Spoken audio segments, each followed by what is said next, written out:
Have you ever tried holding onto something so tightly that it broke under the pressure? A fragile flower crushed in your hand, a sandcastle crumbling as you attempt to perfect it, a relationship strained from endless effort. It's a painful lesson many of us have experienced. Sometimes, the harder we try, the worse the outcome becomes. Think back to a time when you desperately wanted something to go your way. Perhaps it was a career goal, a personal achievement, or even someone's approval. You planned meticulously, worked tirelessly, and thought about it constantly. Yet instead of things falling into place, they seem to unravel. The frustration builds, doubts creep in, and soon it feels like you're running in circles. The weight of your own expectations suffocates the joy that once fueled your efforts. It's not a lack of talent or intelligence that creates this struggle. It's the weight of attachment. The more tightly we cling, the more we resist the natural flow of life. And that resistance, it's like trying to swim upstream in a raging river. Exhausting, discouraging, and ultimately futile. But what if there's another way? A lighter way to approach life, where success comes not from force, but from alignment. This is the wisdom Buddhism offers, a wisdom rooted in letting go of the need to control every outcome without giving up on what matters. It's about finding peace in the process rather than being enslaved by the result. This isn't passive or lazy. It's liberating, powerful, and deeply transformative. There's a story of a boy on a breezy spring afternoon running across a field with a kite. It's a bright red kite, one he spent days crafting with his father. With every step, he feels the pull of the wind, lifting it higher. His face lights up with joy as the kite soars, painting streaks of red across the sky. But then, the string begins to slip from his fingers. His heart races as he clutches tighter, determined not to lose it. The harder he pulls, the more chaotic the kite's flight becomes. It wobbles, dips, and starts spiraling out of control. In a panic, he grips the string with all his might, trying to yank it back into balance. But his force only tightens the tension. Finally, the string snaps. The kite spirals downward, crashing into a tree far away. The boy collapses on the ground, defeated. His father, who had been watching, walks over and places a hand on his shoulder. "You held on too tight," he says gently. "Kites need space to fly. If you give it some slack, the wind does the work for you." At first, the boy doesn't understand. He thought holding on tightly was the only way to keep the kite in the air. But as they retrieve the kite and try again, his father shows him how to release just enough string for the wind to carry it. Slowly, the boy lets go, not of the kite, but of his need to control it. This time, the kite flies higher than ever, steady and free in the breeze. We've all been the boy with the kite at some point in life. Whether it's a goal we're striving for, a dream we're chasing, or a relationship we're trying to hold together, there's this instinct to grip tighter when things feel uncertain. If I just try harder, we think, it will all work out.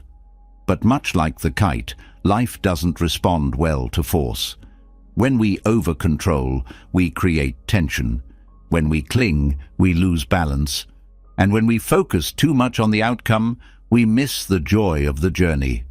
This story isn't just about a boy and his kite. It's about the way we approach life. The wind represents the forces we can't control. Time, circumstances, other people's choices.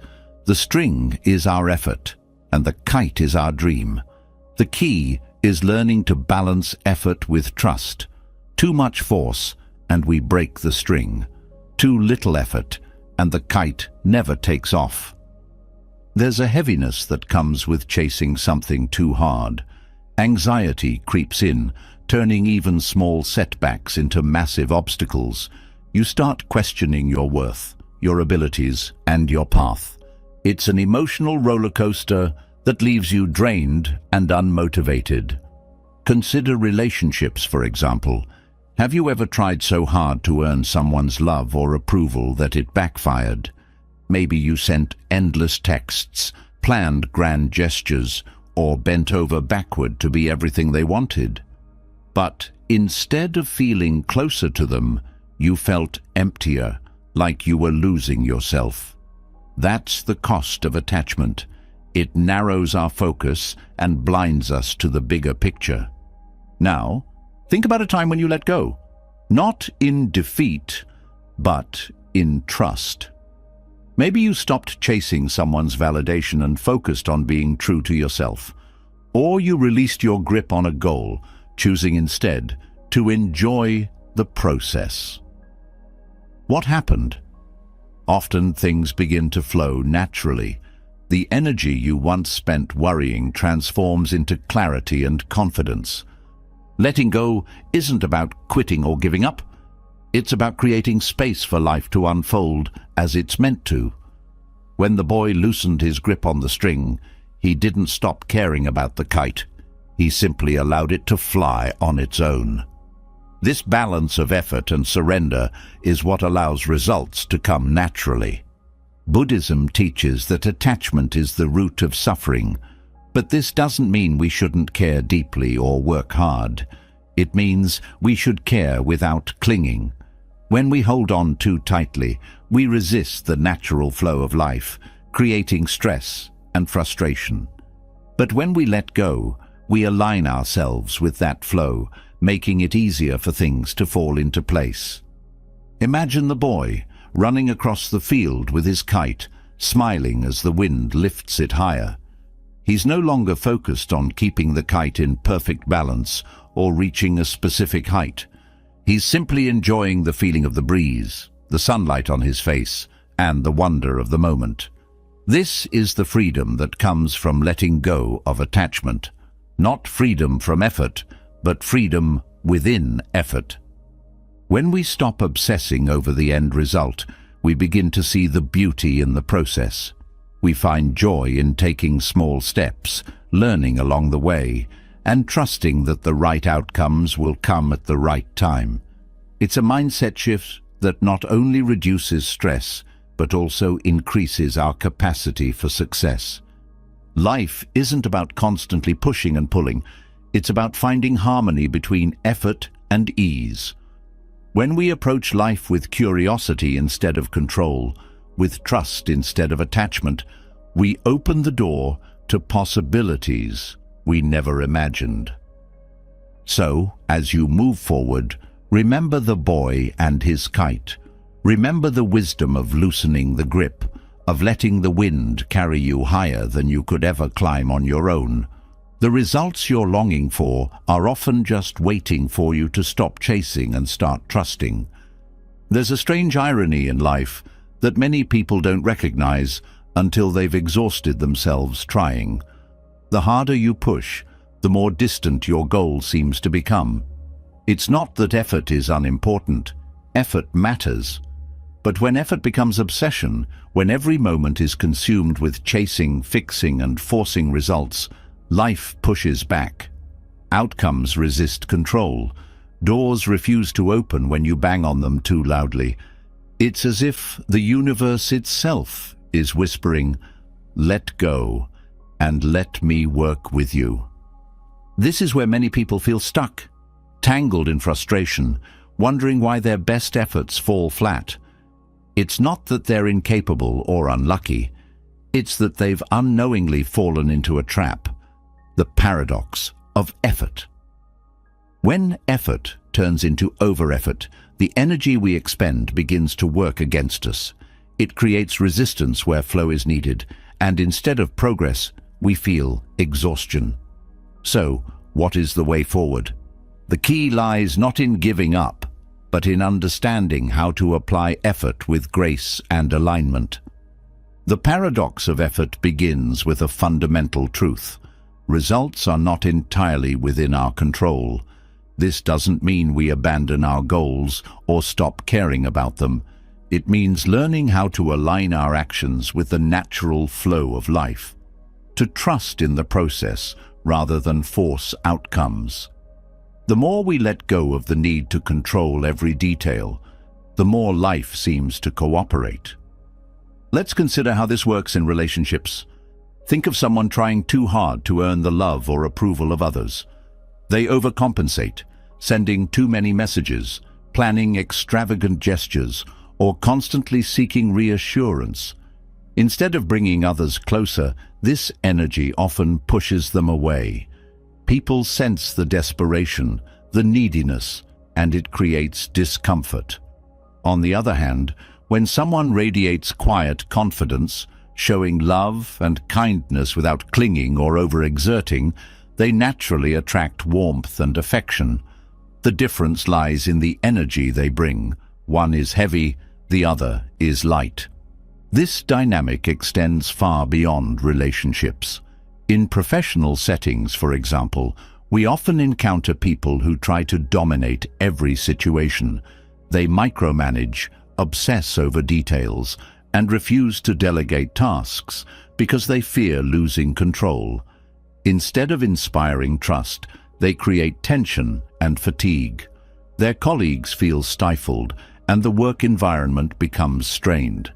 Compare this to someone who leads with trust, giving others the space to shine. By balancing effort with trust, they create an atmosphere of collaboration and ease, where results come more naturally. The same principle applies to creative pursuits. Writers, artists, and musicians often talk about being in the zone, that magical state where ideas flow effortlessly, but that state is elusive when creativity is forced. Staring at a blank page, trying to conjure inspiration through sheer willpower, often leads to frustration. True creativity arises when the mind is relaxed, open, and receptive. It's not about working less. It's about working with a lighter touch, letting ideas come to you rather than chasing them down. This balance between effort and ease is also evident in physical activities. Athletes, for instance, understand that overtraining can harm performance. Muscles need rest to grow.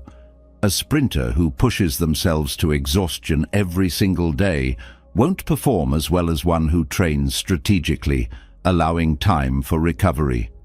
Even in moments of peak performance, athletes talk about finding a rhythm, a flow, where effort feels natural and unforced. The harder they try to force their movements, the less efficient they become.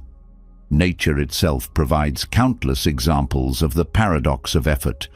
Consider a river flowing around rocks. It doesn't fight against the obstacles in its path. It simply adapts, finding the easiest way forward. Its power lies in its ability to flow naturally, without resistance. The same principle can guide us in our own pursuits. When we stop fighting against the current, we conserve energy and make progress with greater ease. The paradox of effort doesn't mean abandoning discipline or hard work.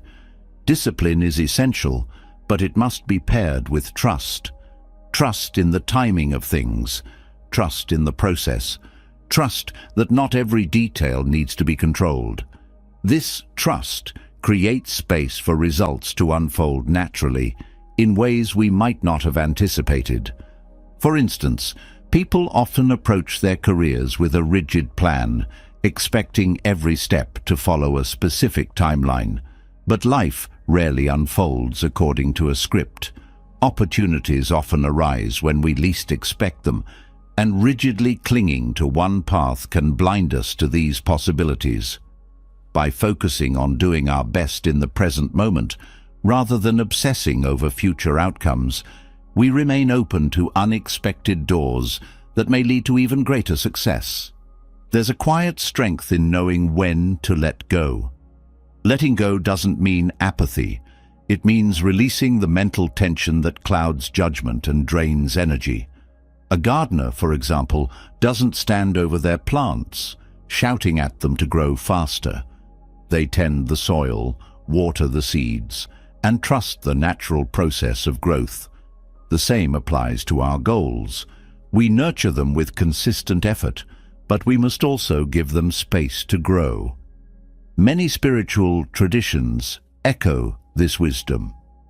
In Buddhism, the concept of non-attachment teaches us to act without being overly fixated on the results. This doesn't mean acting without care. It means acting with clarity and focus, unburdened by anxiety over outcomes. When we release attachment, we free ourselves from the emotional roller coaster of success and failure.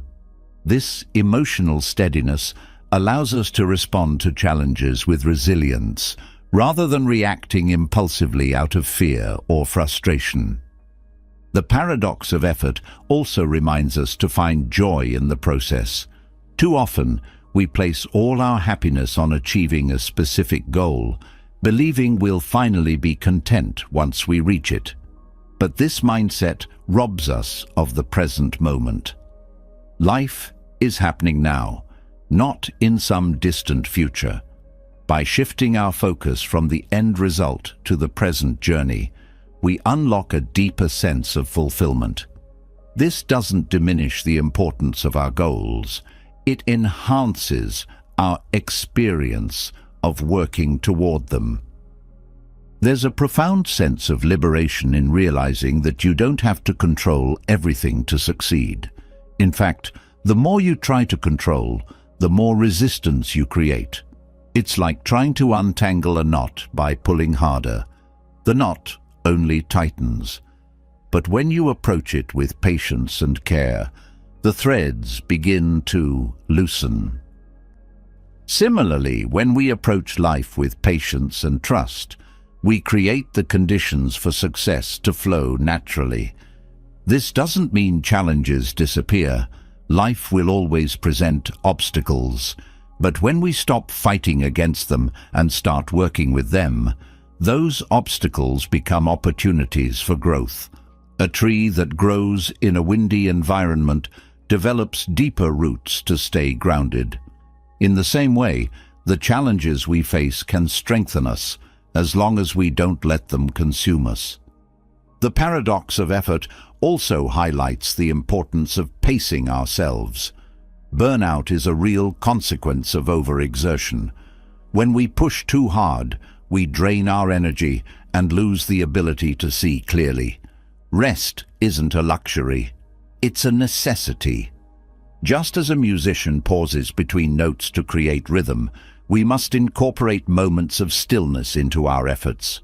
These pauses allow us to recharge, reflect, and recalibrate. Learning to navigate the paradox of effort is an ongoing practice. It requires self-awareness to recognize when we're pushing too hard and the courage to step back when needed. It also requires humility, the humility to accept that some things are beyond our control. This humility isn't a sign of weakness, it's a sign of wisdom. Ultimately, the paradox of effort teaches us that success isn't about how hard we push. It's about how wisely we align our actions with the natural flow of life. When we release the need to control every detail, we create space for results to come in their own time. And often, they come not in the way we expect, but in ways that are even better. Life, after all, has a way of surprising us when we allow it to unfold. Trust the process. Do your part, and let life meet you halfway. Letting go often feels counterintuitive, especially when you've been taught that relentless effort is the key to success. But as we saw in the paradox of effort, pushing too hard can create resistance rather than results. When we loosen our grip, when we stop treating life as something to be controlled and start treating it as something to be trusted, we create space for growth and fulfillment. This naturally brings us to the art of non-attachment, a way of showing up fully while releasing the need to cling to outcomes. It's not about abandoning effort, It's about finding freedom within effort. Non-attachment doesn't mean you stop caring. In fact, it's the opposite. You care deeply, but without the suffocating pressure of needing things to turn out a certain way. Think of a parent encouraging their child to ride a bike. The parent provides guidance and steady hands at the start, but eventually they let go. If they cling too tightly, the child never learns balance. Non-attachment works in much the same way. It allows life to unfold naturally, without unnecessary interference. This practice becomes transformative when applied to relationships.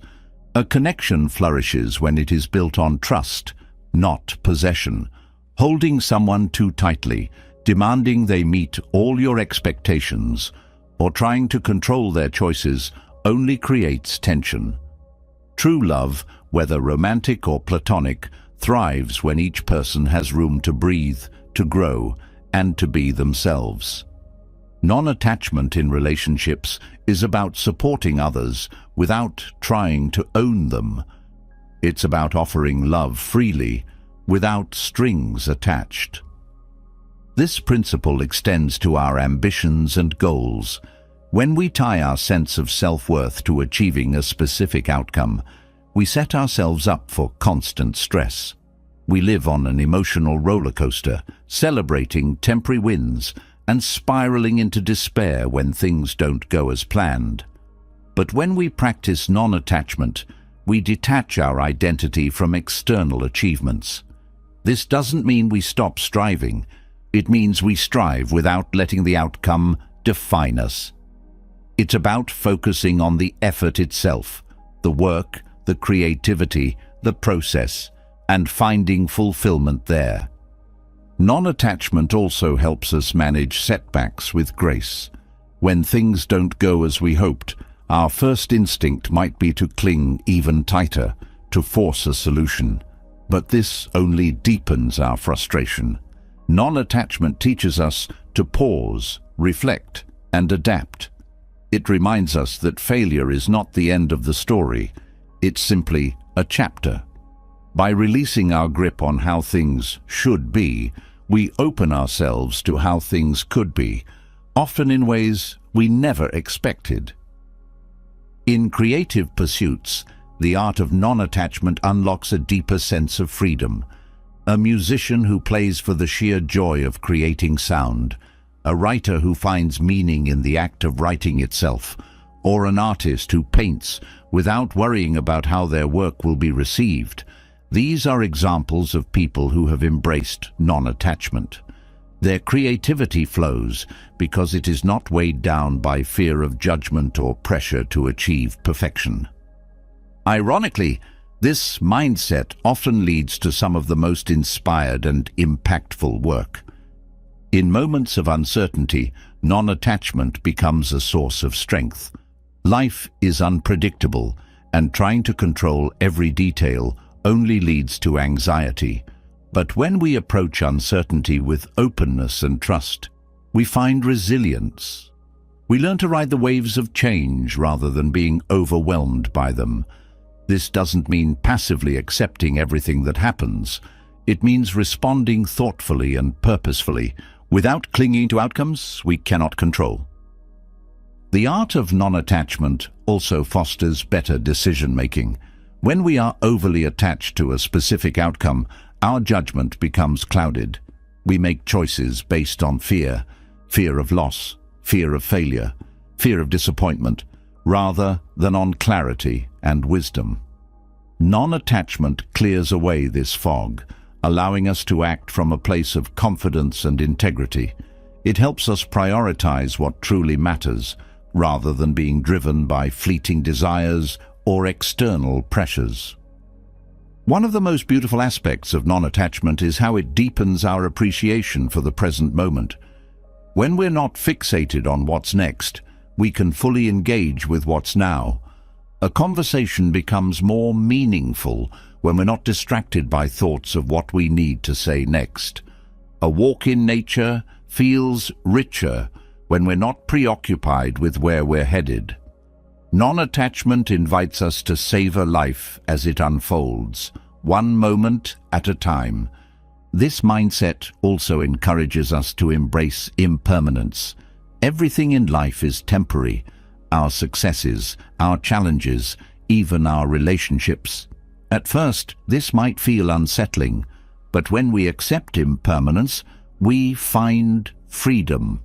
We stop clinging to what we think we need and start appreciating what we have. We become more present, more grounded, and more at peace with the ebb and flow of life. Practicing non-attachment doesn't mean avoiding effort or commitment. It's about aligning your actions with your values while releasing the need for specific results. It's about showing up fully, knowing that your worth isn't tied to what you achieve, but to how you live. This perspective is liberating. It frees you from the emotional roller coaster of success and failure and allows you to approach life with calm confidence. To cultivate non-attachment, start by observing your relationship with control. Notice where you're holding on too tightly, whether it's to a goal, a person, or an idea of how things should be. Ask yourself, what would happen if I loosened my grip? This doesn't mean giving up. It means creating space for life to move naturally. Mindfulness is a powerful tool for this practice. By staying present, you can act with intention rather than reacting out of fear or habit. Mindfulness helps you focus on what you can control while letting go of what you can't. It reminds you that your energy is best spent on the present moment, not on worrying about the future or regretting the past. Non-attachment also requires self-compassion. Letting go is not always easy, especially when it involves deep-seated fears or habits. Be patient with yourself as you navigate this process. Celebrate small steps and remember that growth takes time. There's a profound sense of liberation in realizing that you don't have to control everything. In fact, the more you release control, the more life seems to flow. Non-attachment allows you to act with purpose while staying open to the unexpected. It helps you find joy in the journey rather than being consumed by the destination. By practicing non-attachment, you create space for peace, creativity, and genuine connection. You free yourself from the emotional weight of clinging, allowing life to unfold in its own time and way. This isn't about giving up, it's about finding a deeper, more sustainable way of engaging with the world. It's about living fully, with clarity, trust, and an open heart. Non-attachment teaches us to release the grip of control, to trust the process of life without clinging to outcomes. But how do we practice this in a world so focused on results and constant striving? The answer lies all around us. In the natural world, where the wisdom of life's flow is quietly displayed in every stream, breeze, and living creature. Nature offers us profound lessons on balance, patience, and surrender, showing us how to navigate life with grace and harmony. By observing its rhythms, we begin to understand how to align ourselves with the same effortless power. Take a moment to think about a waterfall cascading down a mountainside. The water doesn't resist the rocks in its path, nor does it try to reshape them by force. Instead, it flows around them, finding the path of least resistance. Over time, the water's persistent yet gentle nature wears the rocks smooth, creating harmony rather than conflict. This is one of nature's greatest lessons. Progress is often made not through brute force, but through steady, adaptable effort. The waterfall doesn't hesitate or stop when obstacles arise. It continues to flow, trusting its course. This principle can reshape how we approach challenges. Often, we tackle obstacles with a mindset of resistance, viewing them as barriers that need to be fought or conquered. But this creates unnecessary struggle. Like the water in a stream, we can learn to adapt, redirect, and continue moving forward without losing momentum. Resistance depletes energy, while adaptability conserves it. This doesn't mean passivity. It means approaching challenges with flexibility and creativity rather than rigid force. Butterflies teach us another vital lesson about the value of patience and trust. A caterpillar doesn't rush its transformation into a butterfly. It doesn't panic inside its cocoon or try to force its wings to grow faster. The process takes time, but it unfolds perfectly according to nature's design. When the time comes, the butterfly emerges, fragile at first, but quickly gaining strength as it stretches its wings. This transformation isn't rushed, and because of that, it's complete. If the butterfly were to force its way out prematurely, it wouldn't survive. This lesson reminds us that growth and change can't always be hurried. There's a natural rhythm to life that demands trust and patience. When we attempt to rush outcomes, we risk compromising the process. Whether it's personal growth, relationships, or professional goals, allowing things to unfold naturally often leads to more meaningful and lasting results. Just like the butterfly, our own transformations require time, and the waiting is not wasted. It's where the real work happens. Nature also shows us the beauty of balance. A tree grows upward toward the sun, while its roots sink deep into the earth. Without both, it wouldn't survive. This interplay of grounding and reaching mirrors the balance we need in our own lives. We're often so focused on reaching higher, achieving more, pushing further, that we forget the importance of being grounded. Without stability, our efforts become unsustainable. Nature's wisdom reminds us to balance ambition with presence, action with reflection, and striving with stillness. Consider the changing seasons. Winter doesn't resent the arrival of spring, and summer doesn't try to hold on when autumn comes.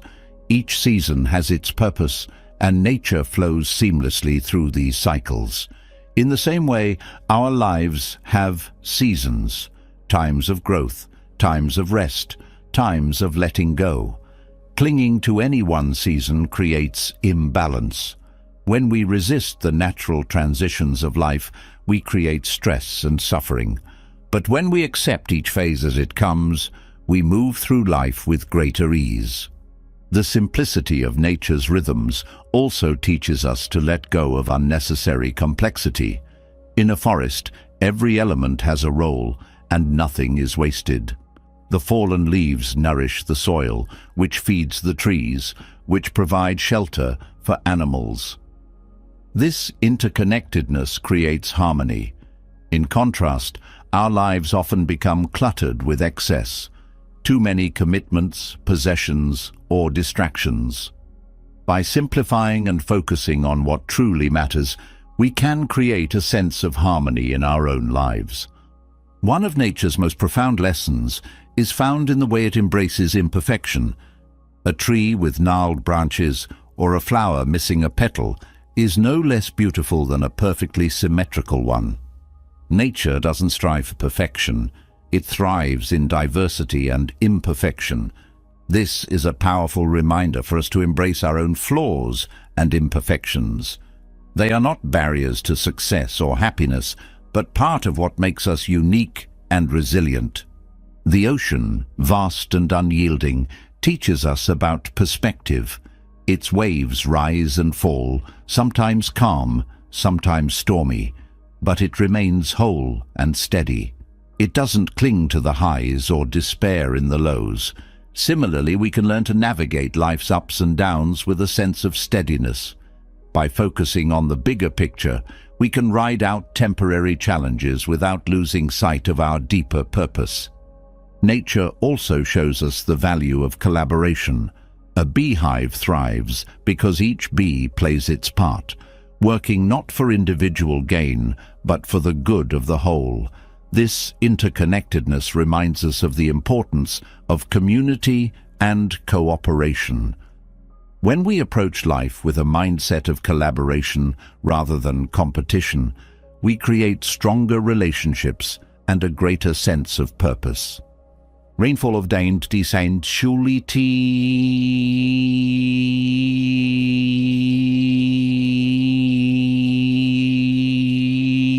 A single raindrop seems insignificant, but when combined with millions of others, it nourishes the earth, fills rivers, and sustains life. This reminds us that small, consistent actions can have a profound impact. We often underestimate the power of small steps, but nature shows us that even the tiniest contributions can lead to transformative results over time. The way flowers bloom teaches us about timing. A bud doesn't force itself to open before it's ready. It waits for the right conditions, sunlight, warmth, and nourishment. When the moment comes, it blossoms effortlessly. This patience is a reminder that there's a time for everything. Rushing ahead without preparation often leads to setbacks. But when we align our actions with the right timing, progress feels natural and sustainable. Mountains, standing tall and unyielding, teach us about resilience. They endure storms, erosion, and the passage of time, yet they remain steadfast. Their presence reminds us of the strength we have within us to endure challenges. Resilience isn't about being unshaken by life's difficulties. It's about standing firm in the face of them, knowing that they, too, will pass. Birds in flight demonstrate the balance between effort and trust. A bird flaps its wings to gain altitude, but once it reaches the right height, it glides effortlessly on the wind. It doesn't waste energy fighting the air. It works with it. This is a powerful metaphor for how we can navigate our own journeys. Effort is necessary, but there comes a point where we must trust the flow and allow ourselves to be carried forward. Even the smallest elements of nature, like a spider spinning its web, offer wisdom. A spider doesn't get frustrated when its web is torn. It begins again, weaving with patience and focus. This quiet determination is a reminder that setbacks are not the end. They're an invitation to start fresh. Each thread it spins contributes to the strength of the whole, just as each action we take builds toward our larger goals. Nature's wisdom is an invitation to live with greater harmony, patience, and trust. By observing its rhythms, we learn to let go of resistance, embrace imperfection, and align ourselves with the flow of life. These lessons are not abstract. They are deeply practical and transformative when applied to our daily lives. Through the quiet guidance of waterfalls, butterflies, and all of nature's wonders, we find a path to live more fully, with balance, peace, and purpose. Nature has shown us the beauty of balance, resilience, and the power of flowing with life rather than against it. These lessons naturally lead us to the next critical step in finding peace, letting go of expectations. Expectations often act as invisible chains, binding us to disappointment, frustration, and restlessness. They're built on assumptions about how life should unfold, yet when those assumptions don't align with reality, they create suffering. To free ourselves, we must loosen the grip of expectations and learn to engage with life as it truly is, not as we wish it to be. Letting go of expectations doesn't mean giving up hope or ambition. It means releasing the mental script that says, "This is how things must happen." Expectations create rigid structures in our minds, and when reality doesn't fit, it feels like the whole structure collapses.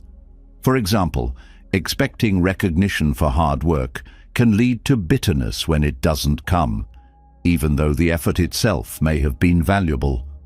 Shifting focus from the expectation of rewards to the intrinsic value of the work can transform how we experience these moments.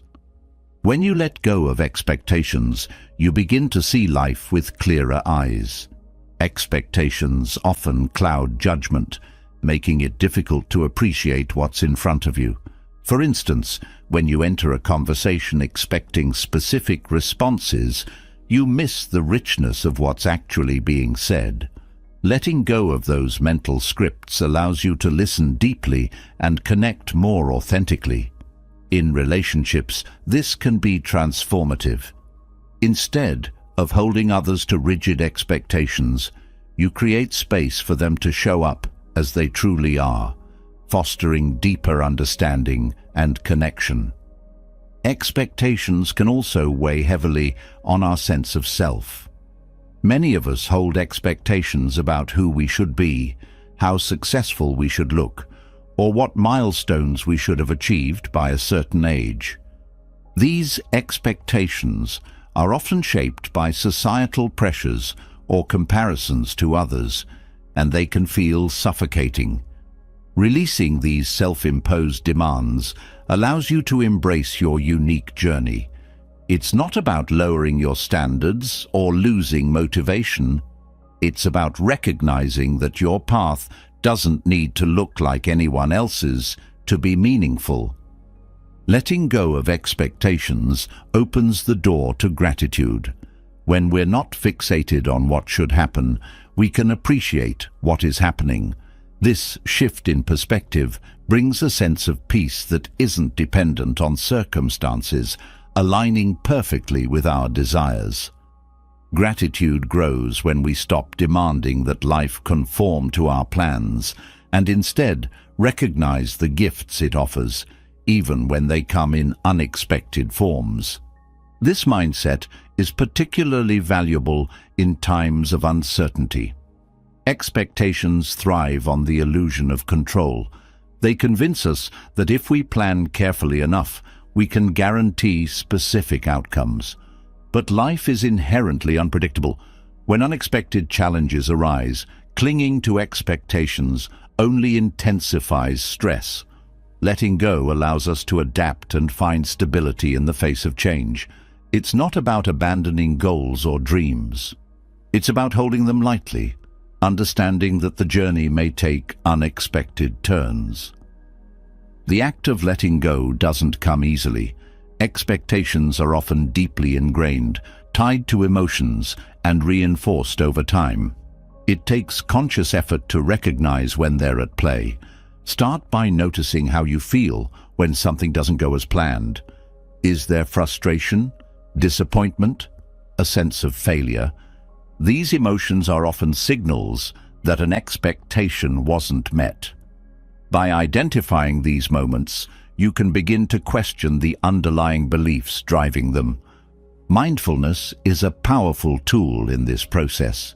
When you're present in the moment, you can observe your thoughts and emotions without judgment. This awareness helps you see expectations for what they are, mental constructs, not truths. By staying grounded in the present, you can respond to life's challenges with clarity and calm, rather than reacting out of frustration or fear. Letting go of expectations doesn't mean letting go of boundaries or values. It's important to distinguish between healthy boundaries, which protect your well-being, and rigid expectations, which demand that others or the world behave in a specific way. Boundaries come from a place of self-respect and clarity, while expectations often stem from a need for control. For example, expecting someone to always agree with you is unrealistic and damaging, but setting a boundary that ensures respectful communication is both healthy and empowering. In creative pursuits, releasing expectations can unlock new levels of freedom and innovation. When you're overly attached to how a project should turn out, you limit your ability to explore and experiment. Creativity thrives in open spaces where ideas can evolve naturally. Letting go of the need for perfection allows you to focus on the joy of creating rather than the pressure of achieving. This shift often leads to more authentic and inspired results. The process of letting go also teaches resilience. Expectations often create a fragile sense of happiness, one that crumbles when things don't go as planned. But when you release those expectations, your sense of peace becomes more stable. You learn to find contentment in the effort itself, in the relationships you nurture, and in the beauty of the present moment. This resilience doesn't mean you won't face disappointment. It means you'll recover more quickly, with a deeper sense of inner strength. Letting go of expectations can also transform how you approach goals. Goals are valuable. They give us direction and purpose. But when we become overly attached to specific outcomes, they can become sources of stress rather than inspiration. By focusing on the process rather than the result, you create space for growth and learning. This doesn't mean abandoning ambition. It means allowing your journey to unfold naturally, without the weight of constant pressure. One of the most profound benefits of releasing expectations is the freedom it brings. Expectations often act as invisible barriers, limiting what we think is possible. When you let go, you open yourself to new opportunities, perspectives, and experiences.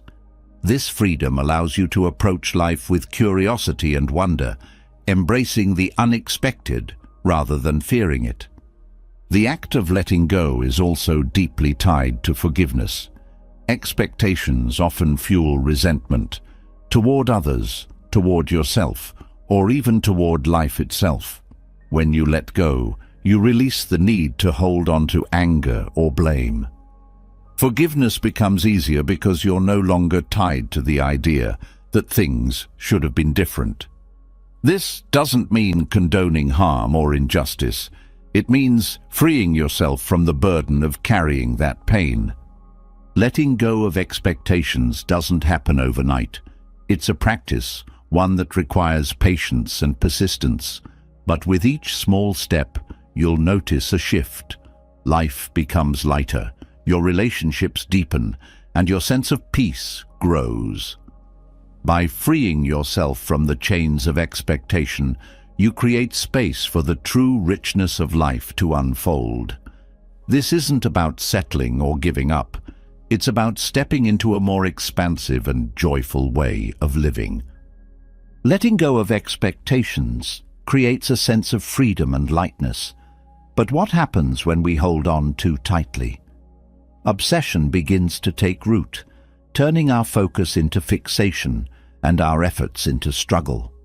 The energy of clinging doesn't just block progress, it drains joy, creativity, and clarity.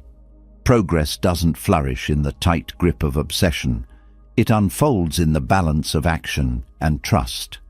This balance, however, is elusive when we allow fear and control to guide us instead of purpose and belief. The key is understanding the difference between healthy commitment and harmful attachment. Obsession often begins with good intentions. A person pours their energy into a goal, determined to succeed. But when that determination morphs into clinging, the balance tips. Suddenly, every setback feels monumental. Every delay becomes unbearable, and every small misstep is magnified into failure. This creates a vicious cycle where the harder we push, the more resistance we face. Clinging is rooted in fear, fear of losing control, fear of failing, fear of not being enough.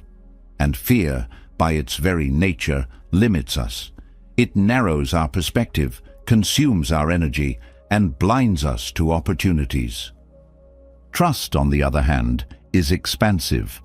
Trust allows us to take action without the emotional weight of obsession.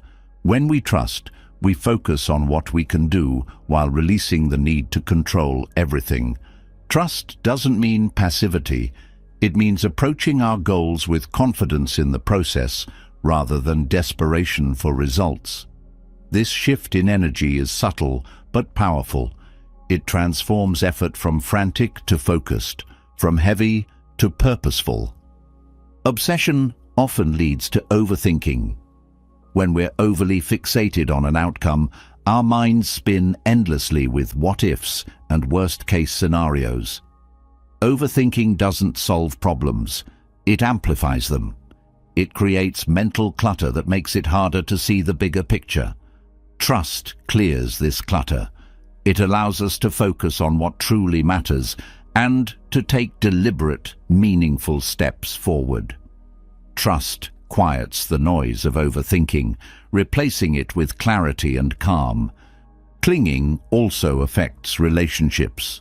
When we're obsessed with how others perceive us or how they should behave, we place unnecessary strain on those connections.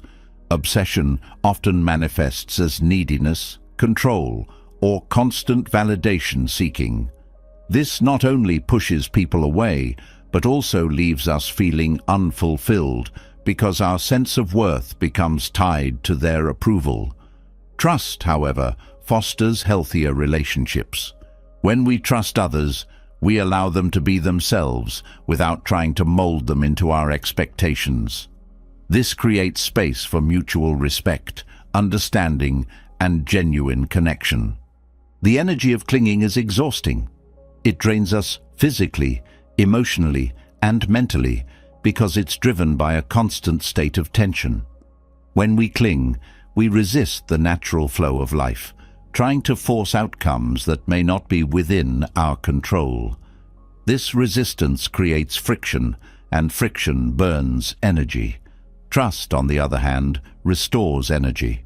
It's a state of alignment where effort flows naturally, unburdened by the need to force or control. Trusting the process allows us to conserve energy for what truly matters. Obsession also blocks creativity. When we're fixated on a single outcome, we become rigid in our thinking. We're so focused on reaching a specific destination that we miss the opportunities and possibilities along the way. Trust opens the door to creative solutions and unexpected paths. It allows us to approach challenges with curiosity rather than fear, which often leads to breakthroughs that obsession could never achieve. In professional settings, obsession can manifest as micromanagement. Leaders or team members who are obsessed with perfection often struggle to delegate tasks or trust others. This not only creates an unhealthy work environment but also stifles innovation. Trust, on the other hand, empowers others to take ownership of their roles. It fosters collaboration and creativity, leading to better results and stronger relationships. Trust builds an environment where people feel valued and motivated to contribute their best. Obsession thrives on comparison. When we're constantly measuring ourselves against others, we feed the energy of clinging. We start to believe that our worth is tied to outperforming or outshining someone else. This mindset not only creates insecurity, but also shifts our focus away from our own path. Trust redirects our attention inward. It reminds us that our journey is unique and that our progress isn't diminished by someone else's success. Trust helps us celebrate our own growth without falling into the trap of comparison. Clinging also magnifies the fear of failure. When we're obsessed with achieving a specific goal, the possibility of failure feels catastrophic. This fear often paralyzes us, preventing us from taking risks or trying new approaches. Trust reframes failure as a natural part of the process. It reminds us that setbacks are temporary and that every mistake holds a lesson. Trust gives us the courage to keep moving forward, even when the path is uncertain. The energy of clinging often shows up as impatience. When we're obsessed with results, we want them immediately. We become frustrated by delays, convinced that any pause in progress is a sign of failure. Trust teaches patience. It reminds us that growth takes time, and that some things can't be rushed. Trust allows us to embrace the pace of life, finding peace in the process rather than racing toward the finish line. Obsession also creates tunnel vision. When we're fixated on a single outcome, we miss the opportunities, connections, and experiences that don't align with that narrow focus. Trust broadens our perspective. It encourages us to stay open to the unexpected and to explore paths we might not have considered. This openness often leads to opportunities that are even better than what we initially envisioned.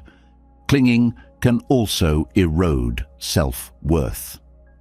When our identity becomes tied to a specific outcome, we feel unworthy or inadequate when things don't go as planned. Trust separates our sense of self from external achievements. It reminds us that our value isn't defined by what we do or accomplish, but by who we are. Trust helps us build a foundation of self-worth that is unshaken by external circumstances. The energy of trust is also deeply rooted in gratitude. When we trust the process, we become more aware of the small victories and moments of joy along the way. Clinging often blinds us to these moments because we're so focused on the end goal. Trust allows us to appreciate the journey, finding fulfillment in the present rather than deferring happiness to the future. Clinging often stems from a lack of faith in ourselves, in others, or in the flow of life. Trust, on the other hand, is an act of faith. It's a choice to believe in the strength of our efforts, the support of our relationships, and the wisdom of life's timing. This faith doesn't eliminate challenges, but it transforms how we face them. It replaces fear with confidence and resistance with acceptance. Learning to shift from clinging to trust takes practice. It requires self-awareness to recognize when obsession is taking over and courage to let go of the need for control. But each step toward trust creates more space for progress, peace, and fulfillment. When we let go of obsession, we don't lose focus or ambition. We gain clarity and freedom. We align our efforts with the natural flow of life, allowing progress to unfold in its own time and way. Trust becomes the foundation for everything we do, transforming not only what we achieve, but also how we experience the journey. Trusting the process teaches us to let go of obsession, allowing life to flow naturally. Yet, even with trust, it's easy to become overly focused on where we want to go. The destination, the achievement, the outcome, can feel like the ultimate prize, overshadowing the journey itself. But life, in its essence, is not about the finish line. It's about the moments in between. The true richness lies not in what we reach, but in how we move, how we live, and how we embrace each step along the way. This is where life becomes a dance, a rhythm of effort, surrender, joy, and growth.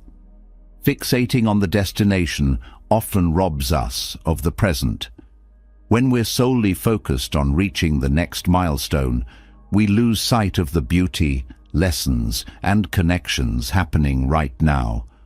Life isn't something that begins once we achieve our goals. It's unfolding in every breath, every conversation, every experience. Embracing the journey means recognizing that the moments we often overlook, the quiet mornings, the shared laughter, the small victories, are just as valuable as the grand achievements. The pressure to reach a destination can also create a false sense of urgency. When we rush through life, we miss the richness of each experience. It's like speeding through a beautiful countryside and seeing nothing but a blur outside the window. Slowing down doesn't mean losing ambition.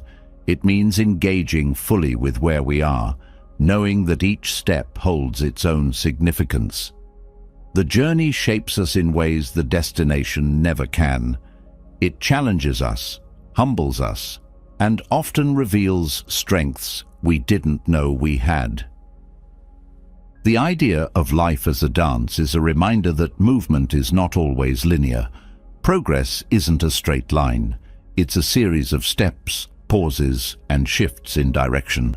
Sometimes what feels like a setback is simply a redirection, guiding us toward something better. When we embrace the journey, we learn to move with life's rhythm rather than resisting it. We become more adaptable, more resilient, and more open to the unexpected. Each journey's unique, and comparing our path to someone else's diminishes its value. Society often measures success by external milestones, wealth, titles, or accomplishments, but these markers don't capture the depth of a life well lived.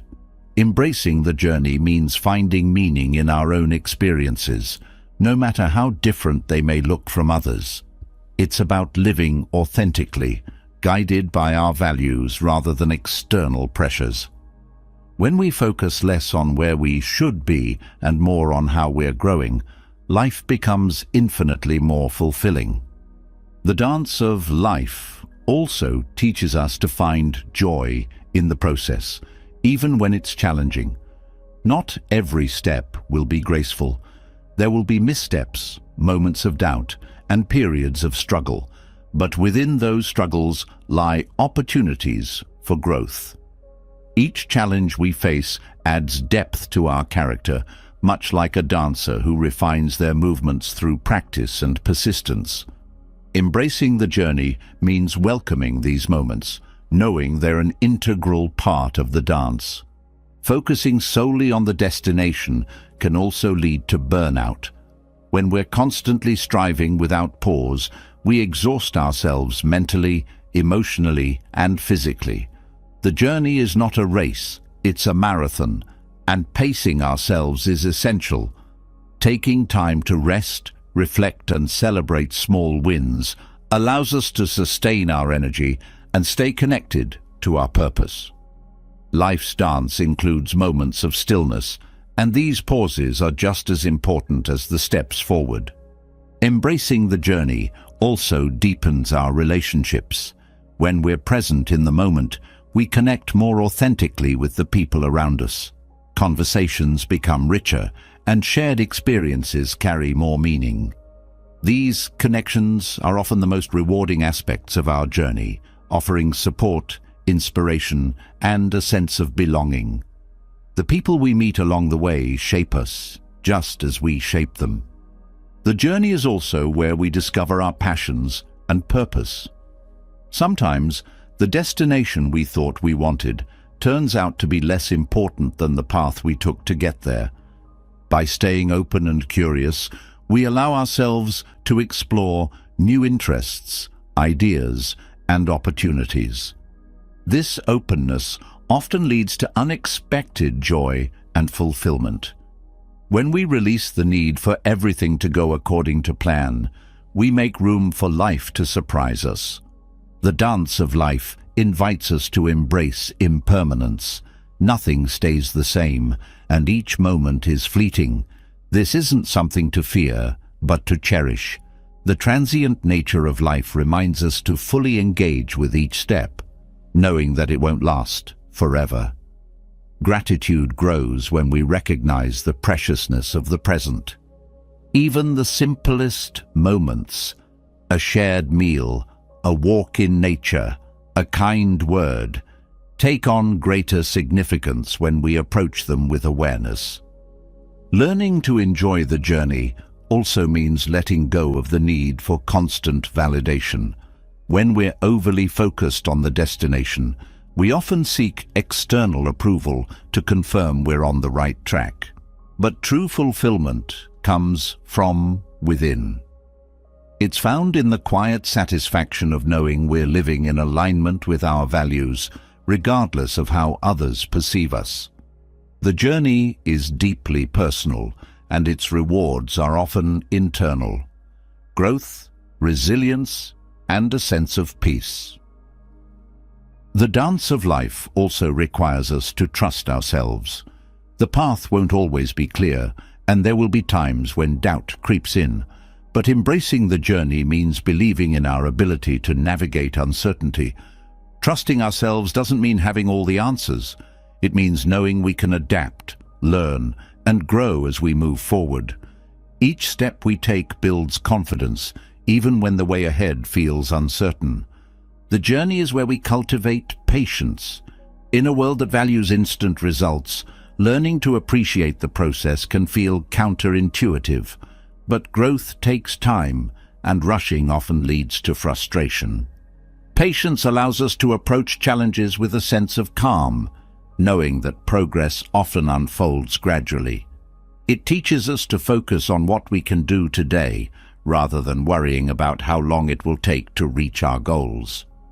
Embracing the journey also means letting go of perfectionism.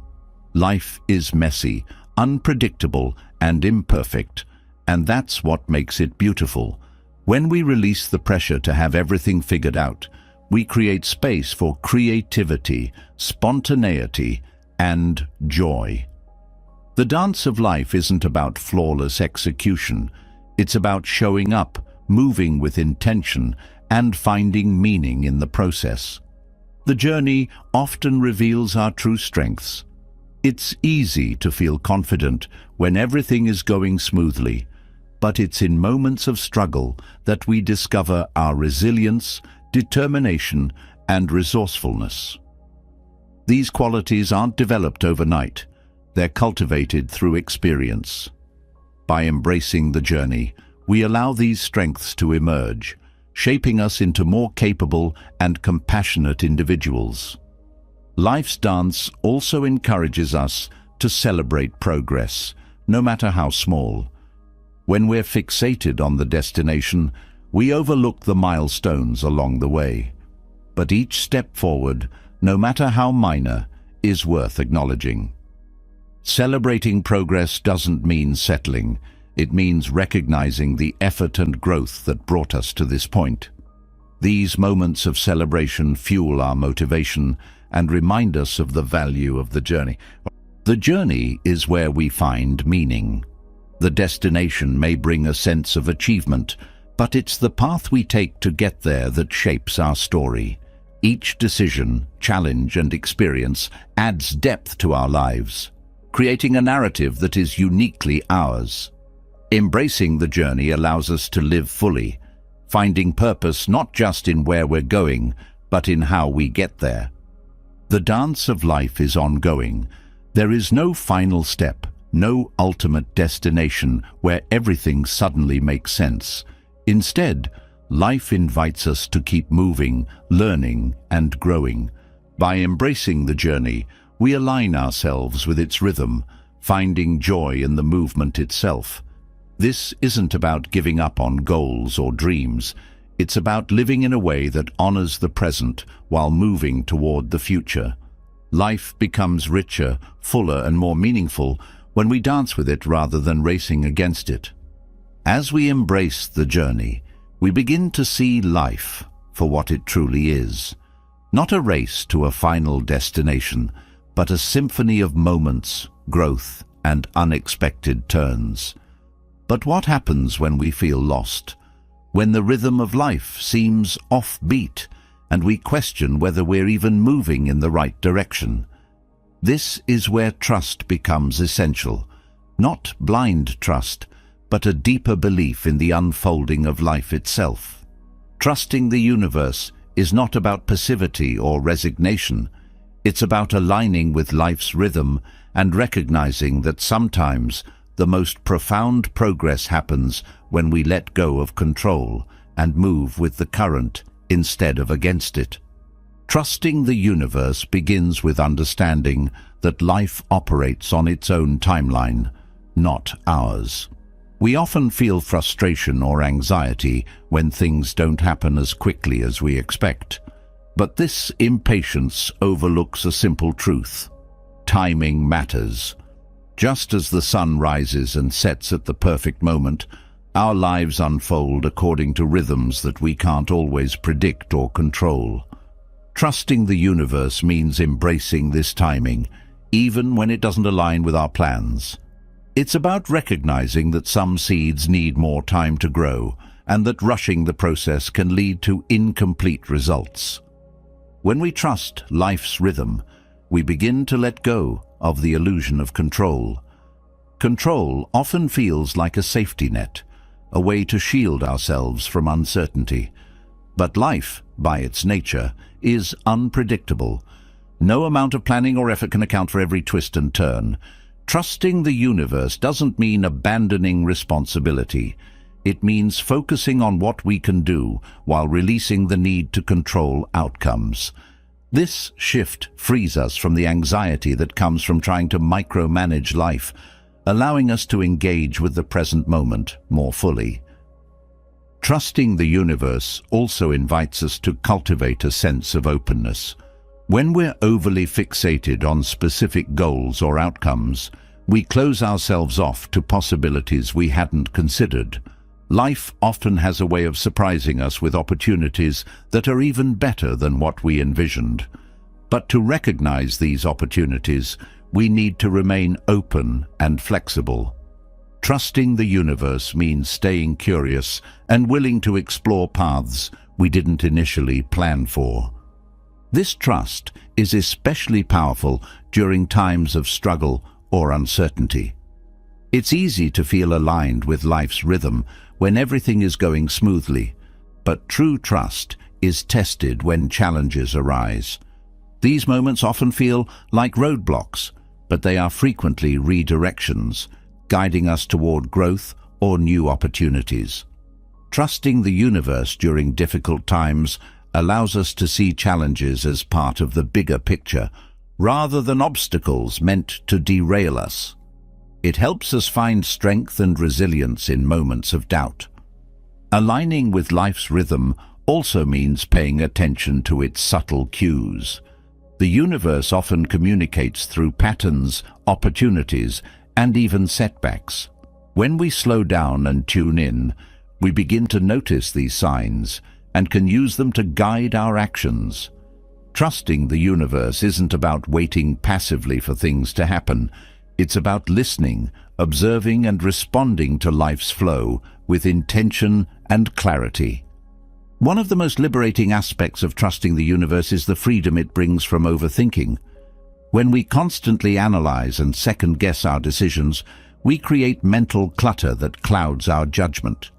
Trust allows us to act with confidence, knowing that even if we make mistakes, we can learn and adjust. This doesn't mean ignoring logic or foresight. It means balancing them with a sense of faith in the process. Trusting the universe also deepens our sense of connection. When we align with life's rhythm, we begin to see how interconnected everything is. Our actions, thoughts, and energy ripple out into the world, influencing not only our own lives, but also the lives of those around us. This interconnectedness reminds us that we're part of something much larger than ourselves. Trusting the universe means recognizing that we're not navigating life alone.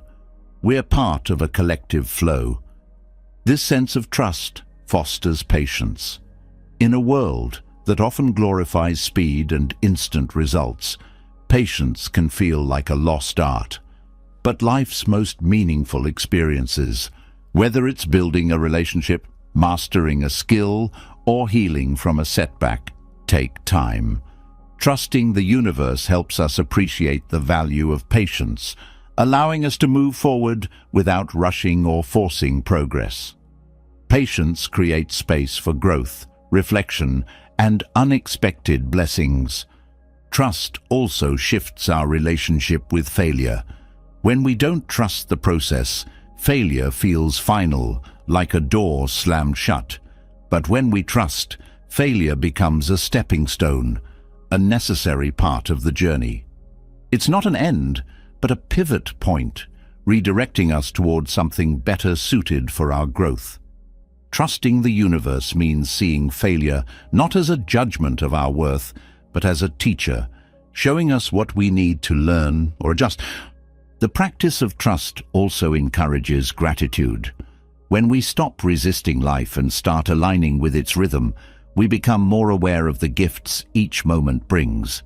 Gratitude shifts our focus from what's missing to what's present, fostering a sense of contentment and peace. This doesn't mean settling or giving up on dreams. It means appreciating the journey while still moving toward our goals. One of the most beautiful outcomes of trusting the universe is the courage it instills. Fear often holds us back, convincing us to play small or stick to what feels safe. But trust allows us to take risks, try new things, and step outside our comfort zones.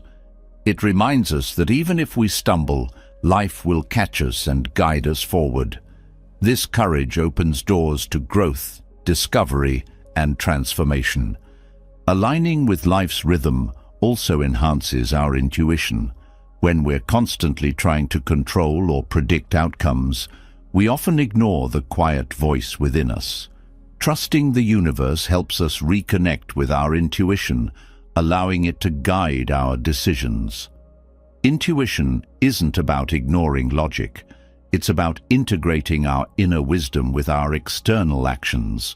This alignment creates a sense of flow, where decisions feel natural and grounded. Trusting the universe also requires self-compassion. There will be moments when we doubt, stumble, or question the process. In these times, it's important to be gentle with ourselves, acknowledging that trust is a practice, not a destination. Self-compassion allows us to navigate these moments with kindness rather than self-criticism, keeping us aligned with life's rhythm even during challenging times. When we trust the universe, we also cultivate a sense of wonder. Life is full of mysteries and surprises, and aligning with its rhythm allows us to experience them more fully. Trust helps us approach each day with curiosity, finding joy in the unknown rather than fearing it. This sense of wonder keeps life vibrant and meaningful, reminding us of its infinite possibilities. Trusting the universe ultimately brings us back to the present moment. When we stop fixating on the future or dwelling on the past, we create space to fully experience the here and now. This presence is where life truly happens. It's where we grow, connect, and find meaning. Aligning with life's rhythm isn't about controlling the flow. It's about moving with it, finding harmony in the process. The practice of trusting the universe is one of surrender, not in the sense of giving up, but in the sense of giving in to the flow of life, its rhythms, and its wisdom. It's about showing up fully, doing our part, and then allowing life to meet us halfway. In this dance, we find not only progress, but also peace, connection, and fulfillment. Trusting the universe transforms how we experience life, turning it into a journey rich with purpose, growth, and joy. Trusting the universe taught us to align with life's natural rhythm, embracing patience and letting go of the need for constant control. But trust alone is not enough. There is an active role we must play. It's one thing to wait for rain, but another to prepare the soil so that, when the rain does come, growth is inevitable. The farmer's wisdom reminds us that it's not the rain that guarantees a bountiful harvest. It's the care and attention given to the soil long before the rain arrives. In life, this principle applies to every area. The foundation you build determines the outcome, no matter how unpredictable the external conditions may seem. The lesson begins with understanding that chasing rain is an exhausting and fruitless pursuit. Rain symbolizes outcomes, rewards, or external validations, things we cannot directly control. The soil, however, is within our care. It represents the groundwork we lay, our mindset, habits, skills, and the effort we invest in preparation. A farmer doesn't spend all their time staring at the sky, waiting for rain to fall. Instead, they work tirelessly on the soil, ensuring it's fertile and ready. This shift in focus from external conditions to internal preparation transforms how we approach life. Tending your soil means investing in what you can control. In relationships, it's about nurturing trust, communication, and understanding rather than expecting others to act a certain way. In personal growth, it's about developing resilience, discipline, and a curious mind rather than obsessing over achieving specific milestones. The farmer understands that when the soil is rich and healthy, it has the capacity to nurture growth, regardless of when the rain comes. This principle teaches us to prioritize the process over the result. Preparation isn't just physical effort, it's mental and emotional readiness. Tending your soil means cultivating a mindset of patience and perseverance. Growth doesn't happen overnight, and impatience often leads to shortcuts that undermine long-term success. The farmer doesn't rush the seeds to sprout. They trust the process while consistently doing their part. This trust, paired with effort, creates a powerful balance. In our own lives, this means showing up every day, putting in the work, and allowing progress to unfold naturally. One of the most profound lessons from the farmer is the importance of consistency. Success doesn't come from bursts of effort, but from steady, deliberate actions over time. A farmer waters their crops daily, removes weeds regularly, and tends to the land season after season. In the same way, we must consistently nurture the areas of our lives that matter most. Whether it's our health, relationships, or personal goals, small, consistent actions build the foundation for lasting growth. Chasing rain, waiting for perfect conditions or immediate results, often leads to disappointment because it takes the focus away from what truly matters. The farmer also teaches us about the value of adaptability. Weather patterns are unpredictable, and not every season brings the same challenges or rewards. A farmer learns to work with what nature provides, adjusting their methods to suit the conditions. In life, adaptability is just as crucial. Unexpected setbacks, changes, or delays are inevitable, but they don't have to derail progress. By focusing on the soil, our inner resources and preparation, we can adapt to circumstances and find ways to keep growing, even when external conditions aren't ideal. Tending your soil is also a lesson in self-reliance. While external support, like rain, is valuable, it's not guaranteed.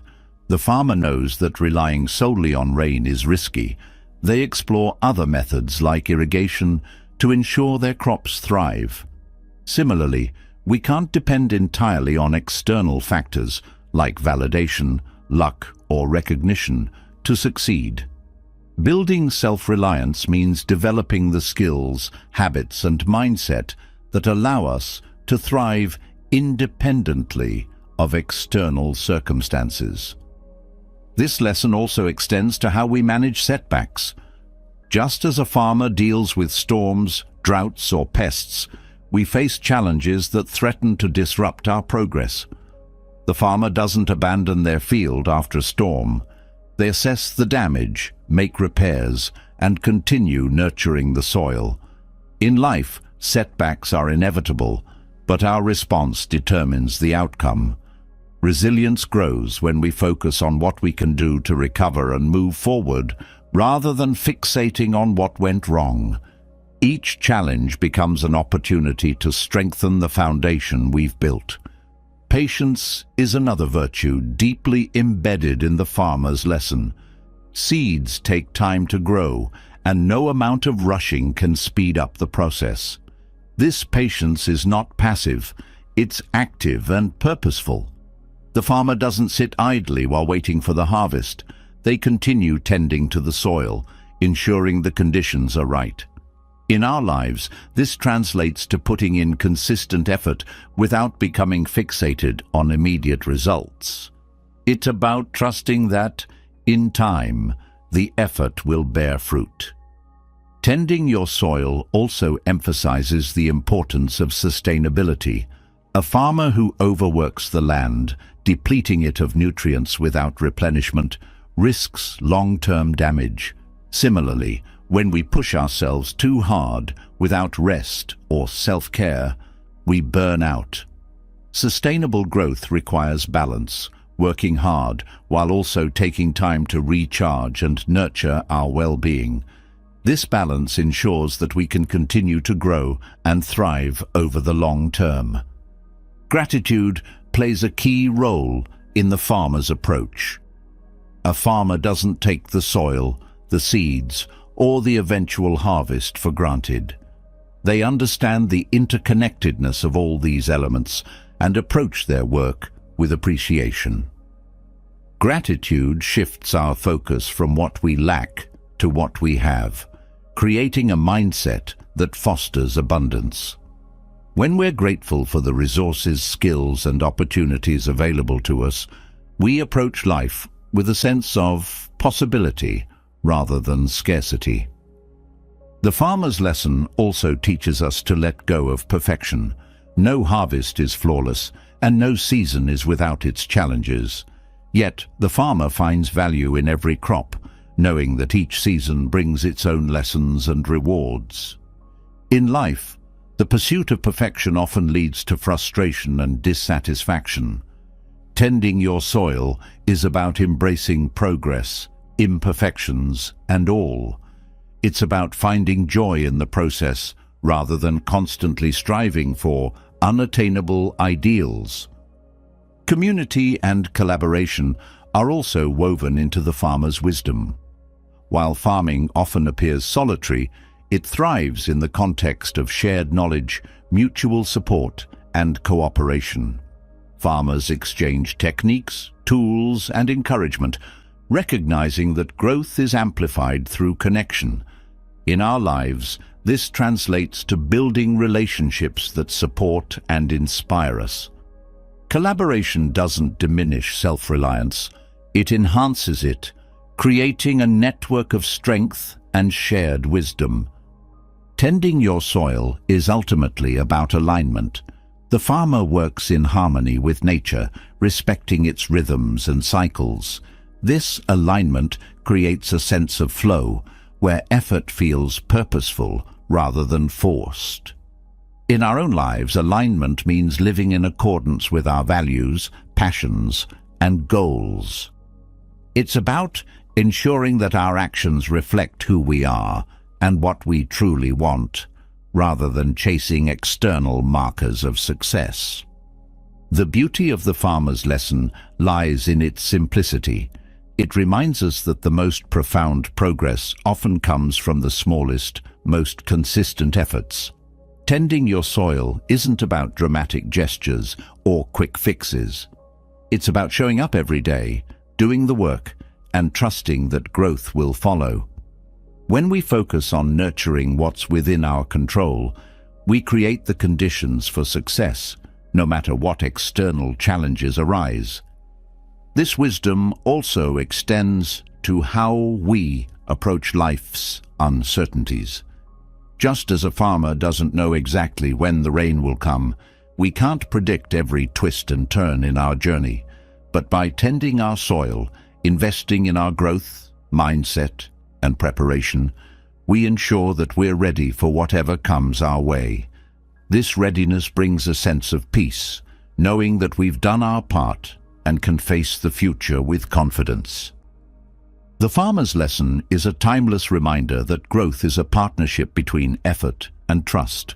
By focusing on what we can nurture and prepare, we align ourselves with life's natural rhythms. This alignment allows us to thrive, not by chasing rain, but by cultivating the soil of our lives with care, patience, and intention. The rain will come when it's meant to, but the true work and the true growth happens long before it falls. The wisdom of tending to the soil teaches us that life's richness lies in effort, consistency, and trust, rather than in chasing external rewards. Yet, even as we nurture what's within our control, there's often an underlying pressure to make everything flawless, to seek perfection in every task, goal, or aspect of life. This pursuit can be exhausting, creating endless cycles of striving, self-doubt, and dissatisfaction. But what if perfection is not what we think it is? What if the flaws, the imperfections, and the incomplete moments are what truly give life its meaning and beauty? The idea that perfection is found in imperfection challenges us to see life differently and to embrace its raw, unpolished essence. Imperfection is not a flaw in the system, it is the system. The natural world reflects this beautifully. A tree with a crooked trunk, a flower with uneven petals, or a rock with jagged edges is no less complete or beautiful. Nature doesn't aim for symmetry or flawlessness, yet its creations inspire awe because of their unique, unrepeatable qualities. This reminds us that our own imperfections are not signs of failure, but marks of authenticity. They are what make each of us one of a kind, and embracing them allows us to experience life more fully. The idea of perfection often comes from external standards, expectations set by society, culture, or even ourselves. These standards create a narrow view of success, beauty, or worth, leaving little room for individuality. When we chase these ideals, we not only lose touch with who we are, but also deny ourselves the joy of the present moment. Embracing imperfection, on the other hand, frees us from these constraints. It allows us to define success and fulfillment on our own terms, without the need to meet unrealistic expectations. Imperfection fosters connection. People don't relate to perfection because it feels distant and unattainable. What truly draws people together is vulnerability, being open about our flaws, struggles, and fears. When we embrace our imperfections, we give others permission to do the same. This creates deeper, more authentic relationships built on understanding and empathy. Perfection might impress, but imperfection connects. In creativity, imperfection often leads to innovation. A painter's accidental brushstroke, a writer's unplanned detour in a story, or a musician's unexpected variation can result in something entirely new and captivating. These so-called mistakes often become the defining elements of a work of art. When we let go of the need for everything to go exactly as planned, we open ourselves to possibilities that perfection would never allow. Creativity thrives in the space where imperfection is welcomed and explored. Imperfection also teaches resilience. Life rarely unfolds according to a perfect script, and setbacks, mistakes, or unexpected challenges are inevitable. When we cling to the idea of perfection, these moments can feel devastating. But when we accept imperfection as a natural part of life, we build the resilience to adapt, grow, and find value even in the most difficult situations. Imperfection doesn't signal failure, it signals the opportunity to learn and evolve. One of the most profound lessons of imperfection is how it cultivates humility. Perfection often leads to arrogance or a false sense of superiority, as it creates the illusion that we are better or more deserving than others. Imperfection reminds us of our shared humanity, our vulnerabilities, and our interconnectedness. It grounds us in the understanding that everyone is navigating their own challenges and uncertainties. This humility fosters compassion, both for ourselves and for others. Imperfection allows for growth. If everything were perfect, there would be no need to learn, adapt, or strive for improvement. Growth comes from recognizing where we can do better, not from pretending we have it all figured out. Embracing imperfection means seeing every flaw as an invitation to grow rather than as a reason to give up or feel ashamed. It shifts our mindset from one of judgment to one of curiosity and possibility. In relationships, imperfection is what makes love real and enduring. No partnership or friendship is without its challenges, and expecting perfection from ourselves or others sets us up for disappointment. True connection comes from accepting and loving others as they are, flaws and all. This acceptance creates a sense of safety and trust, where people can be their authentic selves without fear of judgment. The beauty of a relationship lies not in its lack of imperfections, but in its ability to navigate them with understanding and grace. Imperfection also invites us to be present. When we're fixated on making things perfect, we often miss the beauty of what's right in front of us. The present moment becomes a means to an end, rather than an experience to be savored. Letting go of the need for perfection allows us to fully engage with life as it unfolds, appreciating its raw, unfiltered beauty. It reminds us that life's richness lies not in its polished moments, but in its messy, unpredictable and genuine ones. The pursuit of perfection often creates fear of failure, judgment, or not being enough. This fear can be paralyzing, preventing us from taking risks or trying new things. Embracing imperfection liberates us from this fear.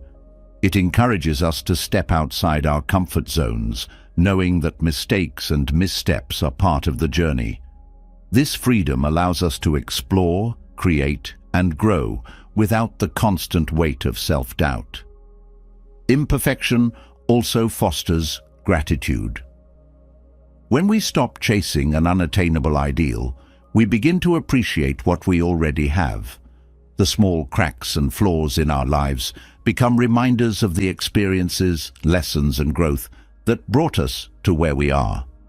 Gratitude shifts our focus from what's missing to what's present, creating a sense of contentment and peace.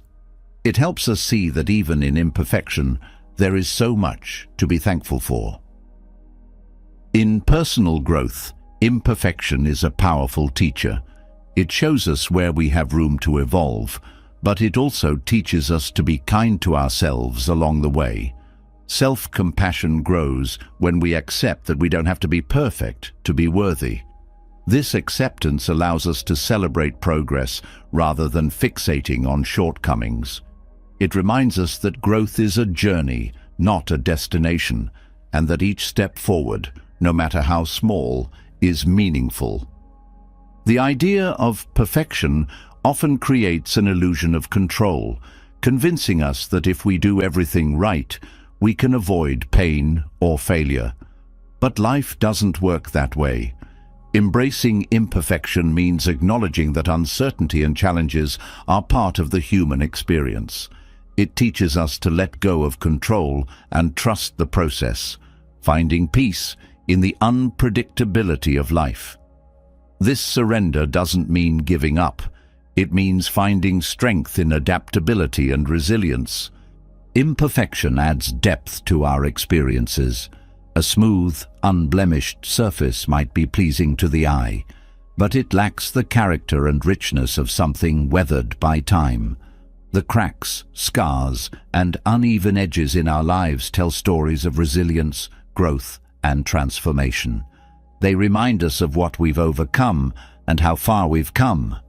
Embracing these imperfections allows us to see our lives as works of art, each unique and beautiful in its own way. The Japanese philosophy of wabi-sabi celebrates the beauty of imperfection, impermanence, and incompleteness.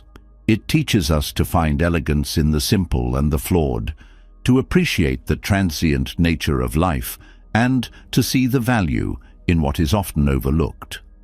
This philosophy encourages us to let go of the pressure to be flawless and instead find joy in the imperfect, fleeting moments that make life meaningful. Imperfection challenges us to redefine what success means. Instead of viewing it as the absence of flaws, we can see it as the presence of growth, connection, and authenticity. Success isn't about achieving a perfect outcome. It's about living fully, embracing challenges, and finding meaning in the journey. This shift in perspective allows us to pursue our goals with passion and purpose, free from the burden of unrealistic expectations. The idea that perfection is found in imperfection ultimately invites us to live more authentically. It encourages us to let go of masks, facades, and the need to prove ourselves. When we embrace our flaws and vulnerabilities, we step into our true selves, unfiltered and unapologetic. This authenticity not only liberates us, but also inspires others to do the same. It creates a ripple effect of courage and connection, showing that imperfection is not something to hide, but something to celebrate. In every crack, flaw, and imperfection lies a story, a lesson, and a unique beauty. By embracing imperfection, we open ourselves to a richer, more meaningful life, one that values growth over flawlessness, connection over appearances, and authenticity over pretense. It is in this acceptance that we find true perfection, not in the absence of flaws, but in the presence of life in its raw, unpolished, and beautiful form. Accepting imperfection invites us to embrace life as it is, unfinished, evolving, and deeply meaningful. But in a world driven by instant gratification and immediate results, the beauty of patience often gets overshadowed. Patience is not just waiting, it's an active, intentional state of allowing. It's the quiet strength that trusts in the process, the resilience to endure challenges without rushing the outcome, and the wisdom to recognize that growth takes time. Patience is not passive. It's a powerful force that transforms our experiences and deepens our connection to life itself. Patience begins with understanding that time is not our enemy. In the rush to achieve, resolve, or fix, we often view time as a barrier to our goals. But time is an essential ingredient in everything meaningful. A seed does not become a tree overnight. A relationship doesn't deepen without shared moments, and skills aren't mastered without practice. Patience allows us to honor the natural pace of growth, trusting that the best things in life unfold gradually, not all at once. When we cultivate patience, we also cultivate self-compassion. The rush to succeed often comes from a place of self-criticism, where we feel we must prove our worth through speed or efficiency. Patience, however, teaches us to be gentle with ourselves. It reminds us that progress is not always linear, and setbacks are not failures, but part of the journey. This self-compassion creates space for growth without the constant pressure to be perfect or fast. Patience transforms how we experience challenges. Instead of viewing difficulties as obstacles to overcome as quickly as possible, patience helps us see them as opportunities for learning and growth. It shifts our focus from the discomfort of the moment to the long-term value it brings. When we allow time to do its work, we often discover that the lessons learned through challenges are far more valuable than any quick fix could provide. In relationships, patience strengthens connections. Misunderstandings, disagreements, or disappointments are inevitable, but rushing to resolve them often leads to shallow solutions. Patience allows us to sit with discomfort, listen deeply, and respond with understanding rather than haste. It fosters trust and respect, creating a foundation for relationships that endure through difficulties and grow stronger over time. Patience also enhances creativity. When we rush to complete a task or reach an outcome, we often miss the subtle inspirations and possibilities that come with taking our time. Creativity thrives in the space between effort and rest, where ideas have the freedom to evolve. Patience allows us to linger in that space, exploring possibilities without the pressure of immediate results. This process often leads to more authentic and innovative outcomes. The practice of patience teaches us to embrace uncertainty. Life is unpredictable, and the need for control often creates anxiety and frustration. Patience doesn't eliminate uncertainty, but it helps us navigate it with grace. It reminds us that not everything needs to be solved or understood right away, and that some answers only reveal themselves with time. This acceptance of uncertainty brings a sense of peace, allowing us to move through life with greater ease. Patience is deeply tied to trust. To be patient is to trust that the process will unfold as it's meant to, even if we can't see the end result. This trust doesn't mean passive waiting. It means taking consistent, intentional steps while leaving room for life's timing. Trusting the process allows us to focus on what we can do now rather than fixating on what's beyond our control. It shifts our energy from anxiety to action, creating a sense of empowerment and clarity. In a fast-paced world, patience often feels countercultural. We're surrounded by messages that glorify speed, efficiency, and instant results. But patience offers something far more enduring, a deep, unshakable sense of fulfillment. It allows us to savor the journey, finding joy in the small moments rather than rushing to the next milestone. This shift in perspective transforms not only how we approach our goals, but also how we experience life itself. Patience also fosters resilience. When we're patient, we're less likely to give up when things get tough.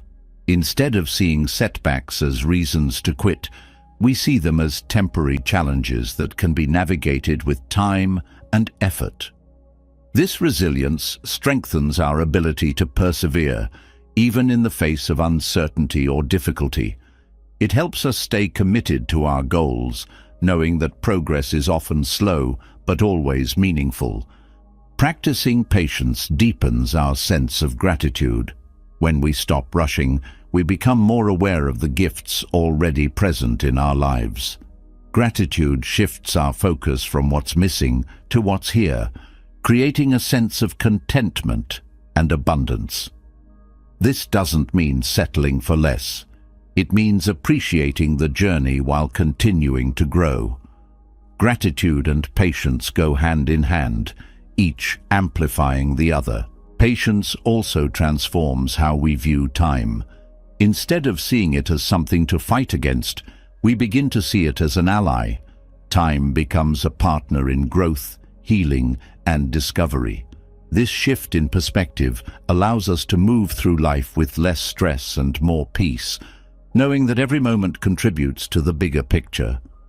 In the practice of patience, we learn the art of letting go. The need for immediate results often comes from a fear of losing control. But patience teaches us that control is an illusion. It invites us to release the need to force outcomes and instead trust in the process. Letting go doesn't mean giving up. It means creating space for life to unfold in its own way. This surrender brings freedom and lightness, allowing us to move through life with greater ease. Patience also enhances our ability to be present. When we're constantly focused on the future, we miss the richness of the here and now. Patience brings us back to the present moment, reminding us that life is happening now, not later. This presence deepens our connection to ourselves, others, and the world around us. It allows us to experience life more fully, appreciating its beauty and complexity. The power of patience is perhaps most evident in its ability to transform how we measure success. When we're patient, success is no longer defined by how quickly we achieve something, but by the quality and depth of the journey. This redefinition creates a sense of fulfillment that isn't tied to external achievements, but rooted in personal growth, connection, and authenticity. Patience helps us see that true success is about who we become, not just what we accomplish. Patience also fosters wisdom. When we take the time to observe, reflect, and learn, we gain insights that aren't accessible in moments of haste. Wisdom grows in the pauses, in the spaces where we allow ourselves to listen and understand. This wisdom enriches every aspect of our lives, from decision-making to relationships to personal growth. It helps us navigate life with greater clarity and purpose. The practice of patience is a lifelong journey. It's not about achieving a perfect state of calm, but about continuously choosing to trust, wait, and allow. Each moment of patience strengthens our ability to face challenges, embrace uncertainty, and find joy in the process. It's a skill that deepens over time, shaping us into more resilient, compassionate, and grounded individuals. Patience is a quiet strength, a gentle yet powerful force that transforms how we experience life. It teaches us to trust the process, to savor the journey, and to find beauty in the unfolding of time. By allowing time to do its work, we discover that the best things in life cannot be rushed. They must be lived, moment by moment, with presence and grace. Through patience, we align ourselves with life's rhythm, creating a sense of harmony, peace, and fulfillment that endures.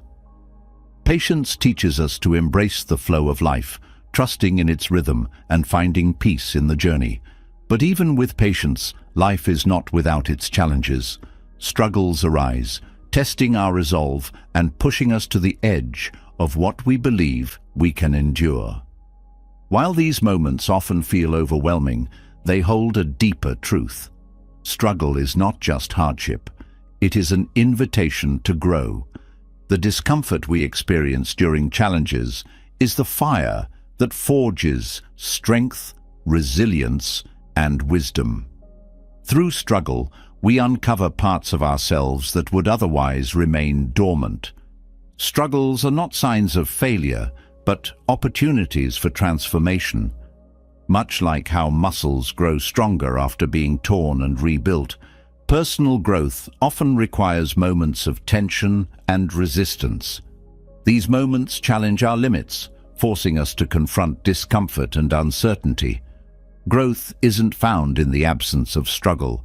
It's found in the way we respond to it. Each challenge we face is a chance to build our capacity for resilience, patience, and courage. One of the most profound aspects of struggle is how it shapes perspective. In the midst of hardship, it's easy to feel as though the world is closing in. But when we emerge on the other side, we often see how those moments expanded our view of life. Struggles teach us to appreciate the small joys we might otherwise overlook. They remind us of the strength we carry within and the value of persistence. Every challenge reshapes the way we see ourselves and the world, creating a more profound sense of gratitude and awareness. Struggles also reveal what truly matters. In times of difficulty, we're forced to strip away distractions and focus on what's essential. This clarity can be transformative, helping us prioritize our energy and align with our values. Struggles often act as mirrors, reflecting back what we might have ignored or taken for granted. They provide an opportunity to reconnect with our core beliefs and reassess what brings meaning to our lives. In the process of growth through struggle, we often discover strengths we didn't know we had. Adversity has a way of awakening dormant abilities and talents. Whether it's resourcefulness, emotional resilience, or creative problem-solving, struggles push us to access parts of ourselves that would remain hidden in comfort. These moments remind us of our ability to adapt and rise above challenges, reinforcing our confidence in facing future obstacles. Struggles deepen our empathy for others. Experiencing hardship allows us to understand the pain and difficulties others may be going through. This understanding fosters compassion, making us more patient, supportive, and kind. The shared experience of struggle creates a connection that transcends differences, reminding us of our shared humanity. In many ways, our struggles become bridges, connecting us to others through empathy and understanding. Struggles also teach us the value of perseverance. In moments of hardship, the temptation to give up can be overwhelming. But when we push through, we discover that persistence often leads to breakthroughs. Each step forward, no matter how small, builds momentum and reinforces our belief in our ability to overcome. Perseverance is not about never stumbling. It's about continuing to move forward, even when the path feels impossible. This tenacity becomes a cornerstone of personal growth, shaping a mindset of determination and resilience. The process of struggling often reveals the importance of mindset. How we perceive challenges significantly impacts how we navigate them. Viewing struggles as insurmountable obstacles can lead to despair, while seeing them as opportunities for growth fosters resilience. This mindset shift doesn't minimize the pain or difficulty of struggles. It reframes them as meaningful experiences that contribute to our development. Cultivating this perspective allows us to approach challenges with curiosity and hope rather than fear. Struggles also remind us of the importance of support. While growth often feels deeply personal, it's rarely achieved in isolation. Turning to others for help, whether through advice, encouragement, or shared experience, can provide the strength needed to keep moving forward. Struggles teach us to value our connections and lean on the people who care for us. This reliance is not a weakness, but a reminder that we are not alone in our journey. One of the most powerful lessons of struggle is how it fosters self-awareness. Adversity forces us to confront our fears, insecurities, and limitations. These moments of reflection can be uncomfortable, but they're also transformative. By facing our inner challenges, we gain a deeper understanding of who we are and what we're capable of. This self-awareness is the foundation for meaningful growth, allowing us to navigate life with greater clarity and purpose. Struggles teach us to embrace uncertainty. Life rarely goes according to plan, and challenges often arise unexpectedly. While it's natural to seek control and predictability, struggles remind us that uncertainty is an inherent part of life. Learning to navigate this uncertainty with grace and adaptability is a skill that strengthens over time. It allows us to approach challenges with an open mind and a willingness to explore new possibilities. Growth through struggle often requires letting go of perfectionism. The desire for everything to go smoothly can create unnecessary stress and frustration. Struggles remind us that life is not perfect, and neither are we. Embracing imperfection allows us to focus on progress rather than unrealistic ideals. This shift in perspective creates space for growth, allowing us to learn from mistakes and celebrate small victories along the way. Struggles also encourage us to find meaning in adversity. While challenges are inherently difficult, they often hold lessons that become clear with time. Whether it's a newfound strength, a deeper connection with others, or a clearer sense of purpose, struggles leave us with insights that shape our journey. Finding meaning in adversity doesn't diminish the pain. It transforms it into a source of wisdom and growth. The process of growth through struggle is deeply humbling. It reminds us of our limitations and the unpredictability of life. But this humility is not a weakness, it's a strength. It grounds us, making us more open to learning and more willing to adapt. Humility allows us to approach challenges with a sense of curiosity rather than pride, creating a mindset that welcomes growth rather than resisting it. Struggles also teach us to value resilience. Resilience is not the absence of struggle. It's the ability to recover and keep moving forward despite challenges. Each time we overcome an obstacle, our resilience grows stronger, reinforcing our belief in our ability to navigate future difficulties. This inner strength becomes a wellspring of confidence, reminding us that we are capable of facing whatever life brings. Through struggles, we learn to appreciate the journey rather than fixating solely on the outcome. Challenges often force us to slow down, reflect, and engage with the present moment. This shift in focus allows us to find joy and meaning in the process, even when the path is difficult. It reminds us that growth is not just about reaching a destination, but about the experiences and lessons gained along the way. Struggles also cultivate gratitude. While it may be hard to feel thankful in the midst of hardship, challenges often highlight the blessings we might otherwise overlook. They remind us of our strength, our support systems, and the small moments of joy that sustain us. Gratitude shifts our perspective, allowing us to see struggles not as burdens, but as opportunities for growth and discovery. Struggles remind us of our interconnectedness. No one navigates life without challenges, and recognizing this shared experience creates a sense of unity. Our struggles are not unique. They are part of the human condition. This understanding fosters compassion, connection, and a sense of belonging. It reminds us that even in our darkest moments, we are never truly alone. The power of struggle lies not in the difficulty itself, but in the transformation it brings. Each challenge shapes us, strengthens us, and teaches us to see life through a lens of resilience, gratitude, and growth.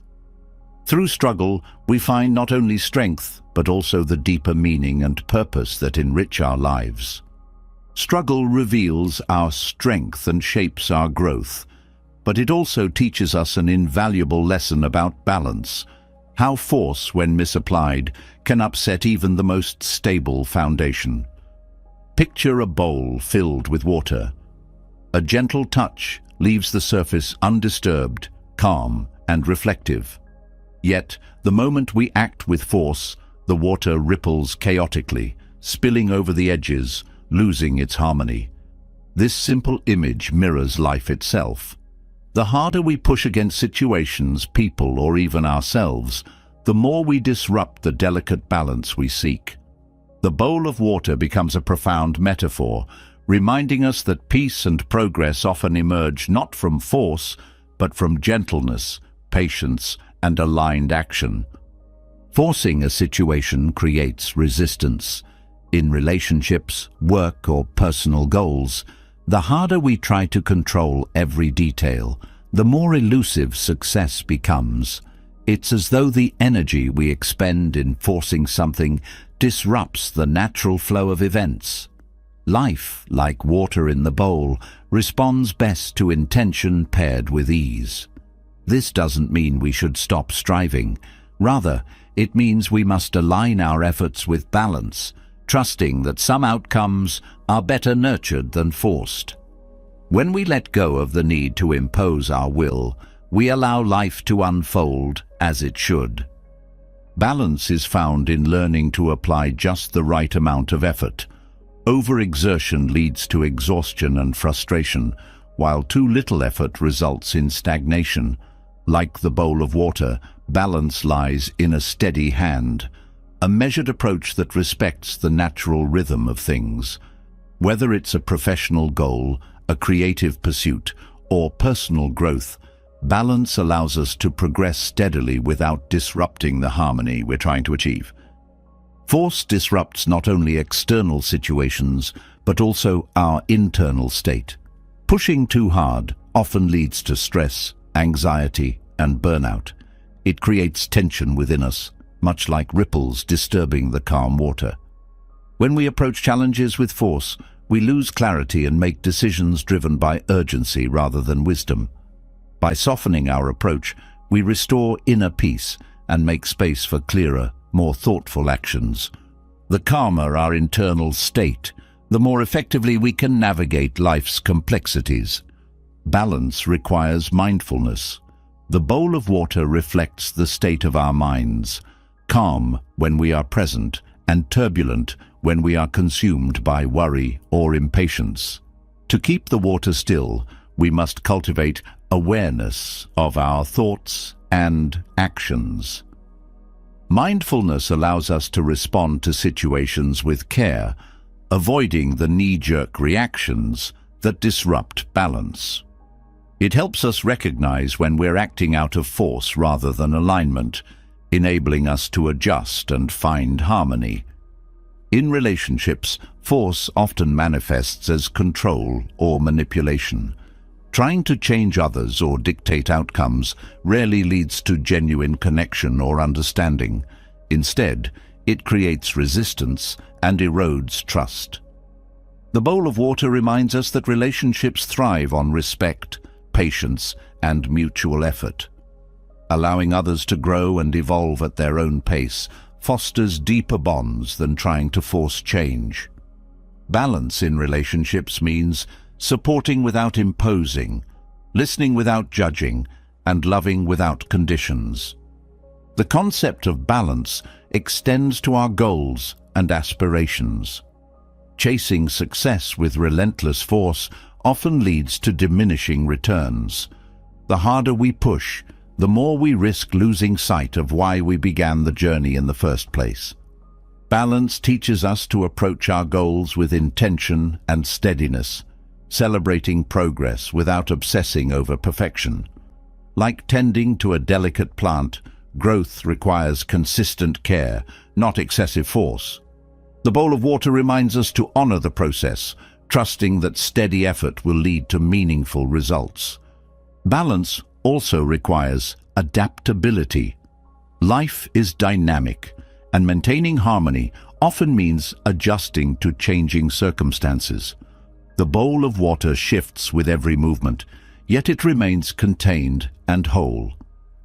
Similarly, we must learn to flow with life's changes without losing our sense of stability. Adaptability allows us to respond to challenges with resilience, finding new paths when obstacles arise. It teaches us that balance is not rigid but fluid, evolving as we grow. Force often stems from fear of losing control, fear of failure, or fear of the unknown. This fear drives us to act impulsively, disrupting the balance we seek. The bowl of water invites us to confront these fears with gentleness and curiosity. When we acknowledge our fears without letting them dictate our actions, we create space for growth and understanding. Balance is achieved not by eliminating fear, but by learning to coexist with it, letting it inform us without overwhelming us.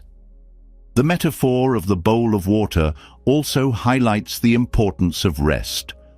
Just as the water needs stillness to regain its calm, we too need moments of pause to restore our energy and clarity.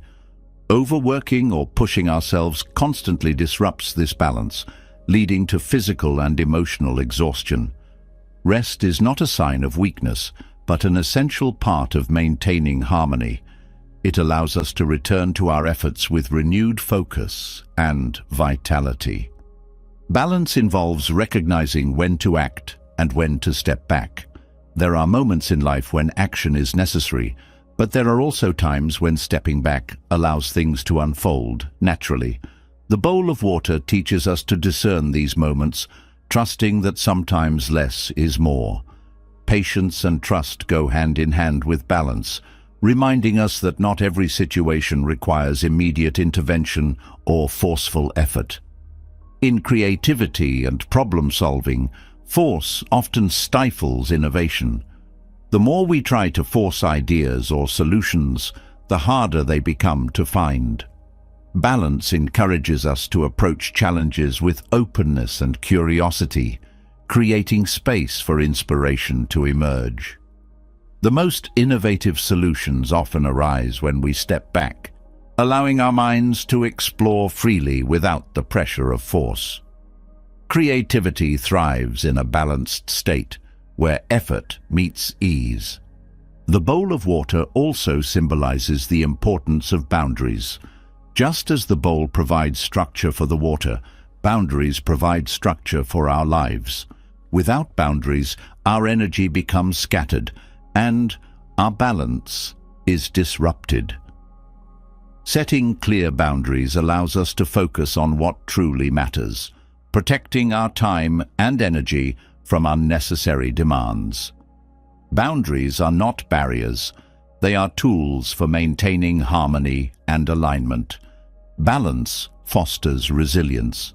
When we approach life with a balanced mindset, we're better equipped to handle setbacks and challenges. Force often leads to frustration when things don't go as planned, but balance allows us to adapt and persevere. It reminds us that progress is not always linear and that setbacks are part of the journey.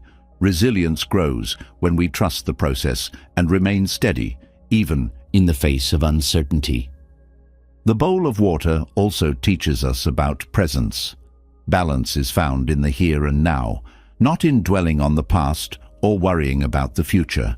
When we are fully present, we can respond to life with clarity and intention, maintaining harmony in our actions and decisions.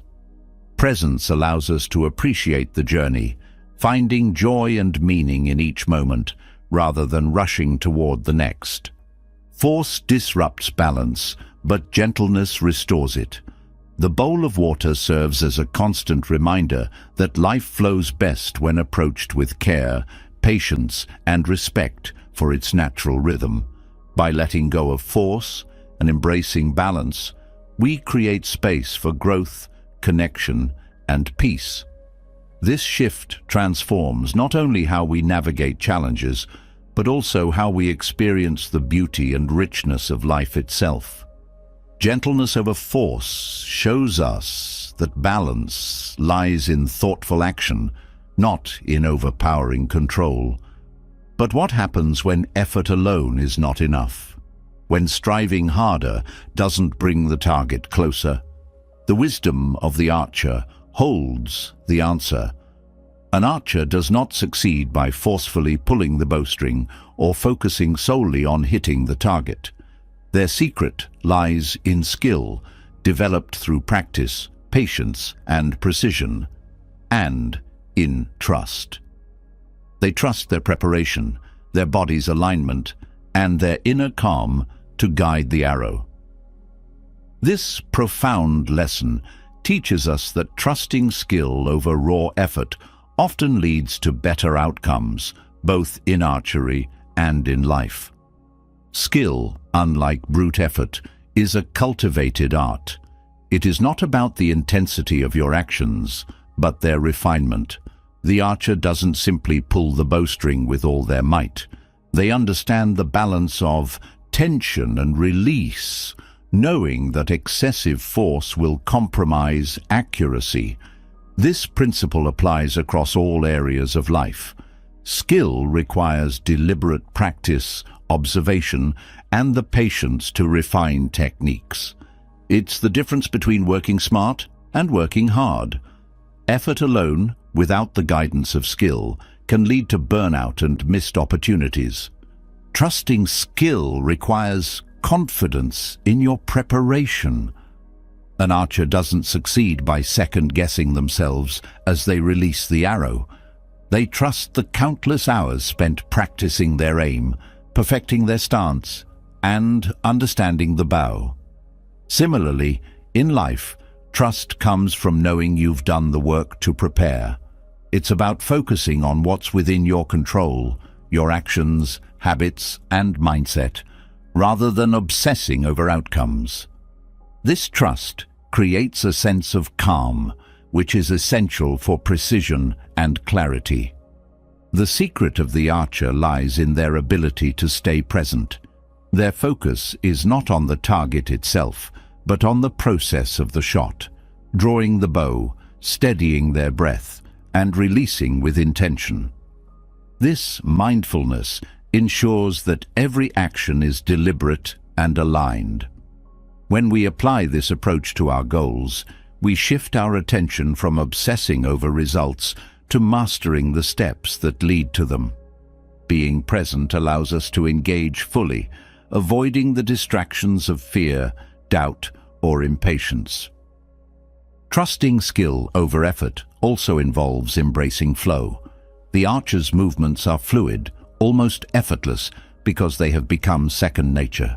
Flow is not about forcing yourself into a state of productivity. It's about aligning with your abilities and focusing deeply on the task at hand. In this state, time seems to slow down, and your actions feel natural and effective. Achieving flow requires both preparation and letting go of the need to control every detail. It's a balance of discipline and trust. Patience is integral to developing skill. The archer doesn't achieve mastery overnight. Each practice session, each missed shot, and each adjustment adds to their expertise. Patience allows us to see mistakes not as failures, but as opportunities to learn and improve. It's through this gradual process that skill becomes instinctive. When we embrace patience, we free ourselves from the pressure of immediate results, allowing us to focus on the long-term growth that truly matters. The archer also teaches us the value of calm under pressure. No matter how skilled they are, their performance can be derailed by anxiety or haste. Maintaining composure is key to hitting the target.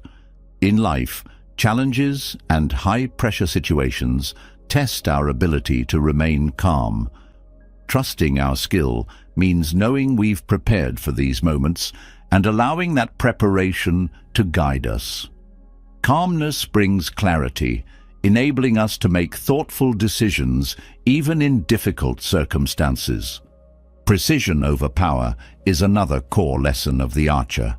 They understand that accuracy depends on careful alignment, not on sheer strength. In the same way, success in life often comes from small, intentional actions rather than grand, forceful gestures. Precision requires focus and attention to detail. It's about doing fewer things with greater purpose and impact, rather than spreading your energy thin across too many efforts. Trusting skill over effort also means letting go of perfectionism. The archer knows that not every shot will hit the bullseye, but they don't let this discourage them. They focus on consistency and improvement rather than unattainable perfection. Perfectionism often leads to hesitation and fear of failure, which can paralyze progress. When we shift our focus to growth and mastery, we allow ourselves the freedom to experiment, adapt, and ultimately succeed. The secret of the archer is also a lesson in surrender. Once the arrow is released, its path is no longer in the archer's control. They must trust that their preparation and skill will guide it. This surrender is a powerful act of faith, not in external forces, but in their own abilities. In life, surrendering doesn't mean giving up. It means recognizing when to step back and let things unfold. It's the balance between effort and acceptance, knowing when to act and when to let go. Alignment is another crucial aspect of the archer's success. Every part of their body, from their stance to their grip, must be in harmony for the shot to succeed. This alignment reflects the importance of coherence in our own lives. When our actions align with our values and goals, we create a sense of purpose and direction. Misalignment, on the other hand, leads to confusion and inefficiency. Trusting skill over effort requires us to regularly assess whether we're aligned with what truly matters. The archer's focus is unwavering. Distractions are inevitable, but they know how to tune them out and concentrate fully on the task at hand. This level of focus is essential in a world filled with noise and competing demands. Trusting skill over effort means giving your full attention to the present moment, avoiding the temptation to multitask or rush. Deep focus allows us to channel our energy effectively, enhancing the quality of our actions. The archer also exemplifies the power of rhythm. Their movements follow a natural cadence, with each step flowing seamlessly into the next. This rhythm is not forced, it's intuitive, guided by their understanding of the bow and their own body. In life, finding your rhythm means working in harmony with your natural energy and abilities. It's about recognizing when to push forward and when to pause, creating a sustainable pace that supports long-term success. Trusting skill over effort fosters resilience. The archer doesn't give up after a missed shot. They adjust, learn, and try again. This resilience is built through experience and a commitment to improvement. In our own lives, setbacks and failures are inevitable, but they don't define us. What matters is how we respond, whether we choose to learn and grow or let obstacles hold us back. Resilience transforms challenges into stepping stones, strengthening our resolve and sharpening our skills. The archer's discipline is another key to their success. They practice regularly, even when progress feels slow or frustrating. This discipline builds consistency, which is the foundation of mastery. Trusting skill over effort means committing to the process, even when results aren't immediate.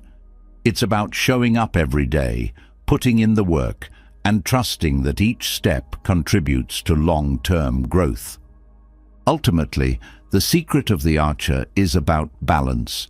It's the delicate interplay between effort and ease, discipline and trust, action and surrender. By focusing on skill rather than force, the archer achieves a state of harmony that allows them to perform at their best. This balance is not limited to archery. It applies to every aspect of life. Whether in relationships, career, or personal growth, trusting skill over effort leads to greater clarity, fulfillment, and success.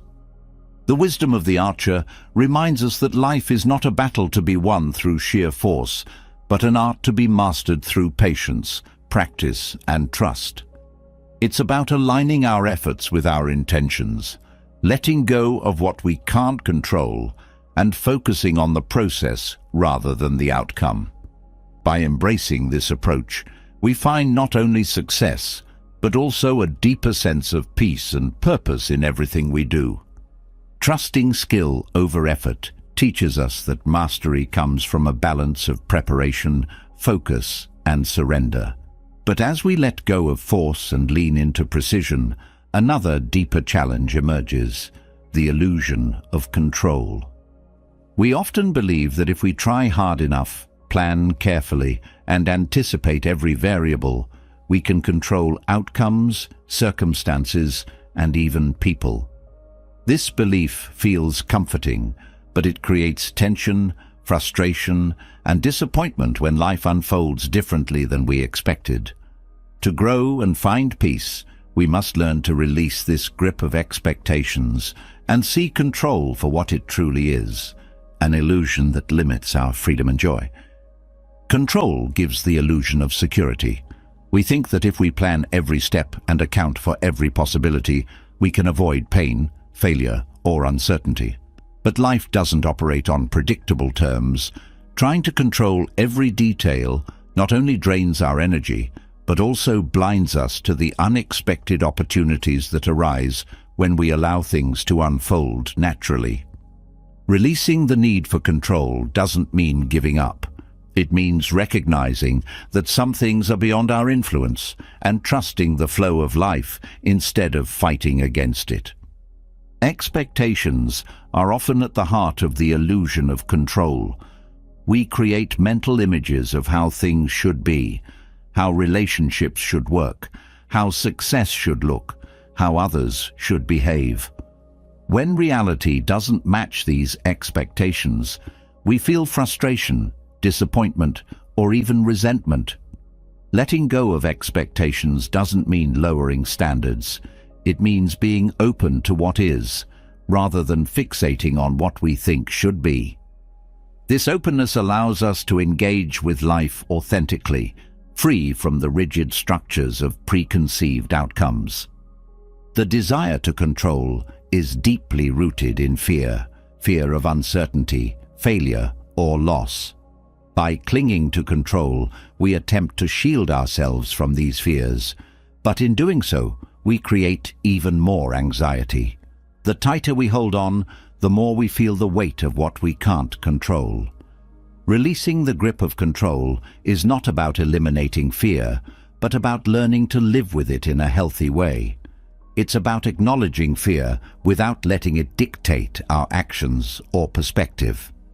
In relationships, the illusion of control often manifests as attempts to change or manage others. We may think that by guiding or influencing their decisions, we're helping them or improving the relationship. But control breeds resistance, not connection. True connection comes from acceptance, allowing others to be who they are without trying to mold them into our expectations. This acceptance creates space for genuine understanding and trust, strengthening relationships in ways that control never could. Letting go of control requires trust in ourselves, in others, and in the process of life. This trust doesn't mean abandoning responsibility or effort. It means doing our best while accepting that the outcome is not entirely in our hands. Trusting the process allows us to focus on the present moment rather than obsessing over future uncertainties. It frees us from the mental burden of trying to predict and manage every possible outcome. The illusion of control also affects how we view success. We often equate success with achieving specific goals or meeting certain benchmarks, believing that we must tightly manage every aspect of our journey to get there. But true success is not about controlling the path. It's about finding meaning and fulfillment along the way. When we release the need to control, we become more adaptable and open to new opportunities, redefining success in a way that aligns with our values and inner peace. One of the most liberating aspects of letting go of control is the freedom it brings. When we stop trying to force outcomes, we create space for creativity, spontaneity, and joy.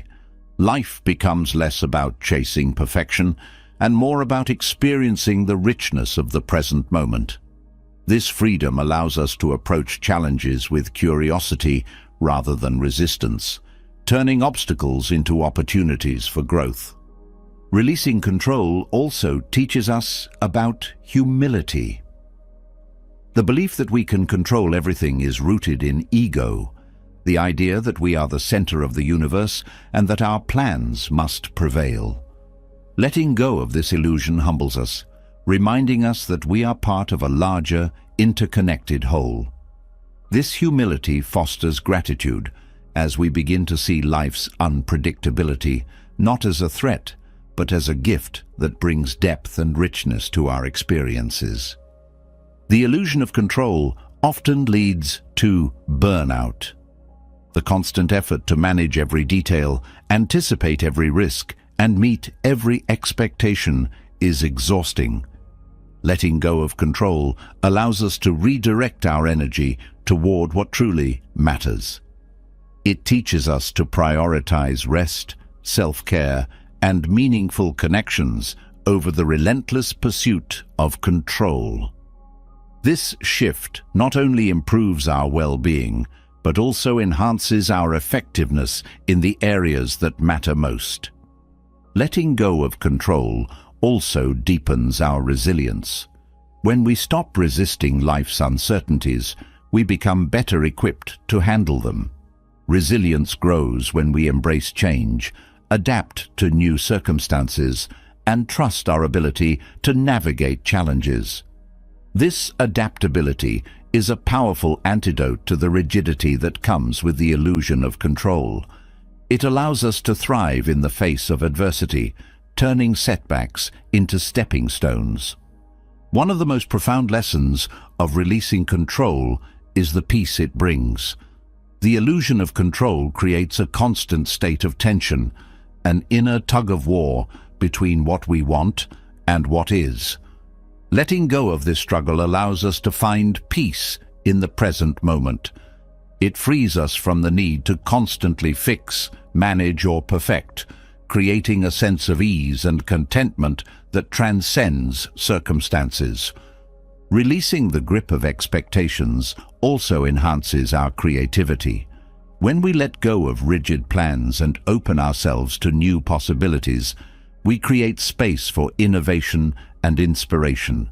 Creativity thrives in an environment of openness and curiosity, free from the constraints of control. This openness allows us to explore new ideas, take risks, and discover solutions that might not have been visible within the confines of our original expectations. Letting go of control doesn't mean abandoning effort or responsibility. It means aligning our actions with what we can influence while releasing attachment to the outcome. This balance between effort and surrender is where true empowerment lies. It allows us to act with intention and clarity, unburdened by the fear of failure or the need for constant validation.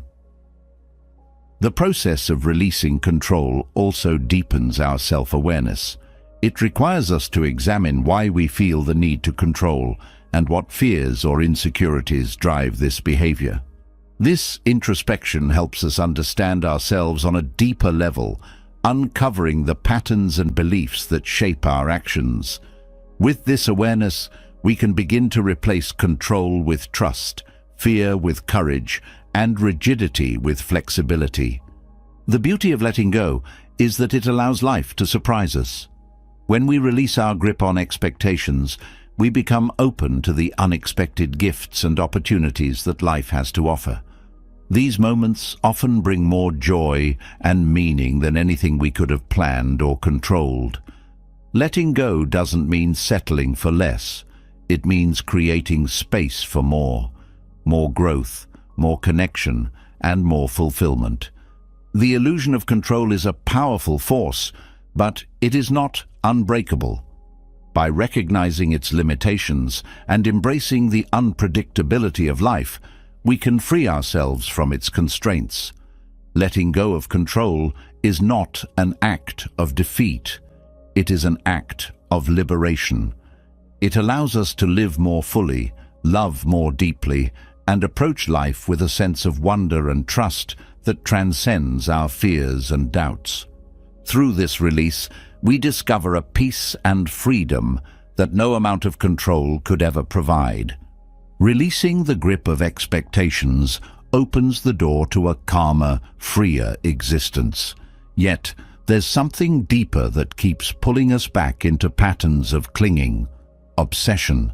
Obsession disguises itself as passion or commitment, but its weight is unmistakable. It binds us to outcomes, traps us in cycles of overthinking, and drains us of peace. The journey from obsession to freedom is not about losing care or drive. It's about shedding the unnecessary weight that holds us back.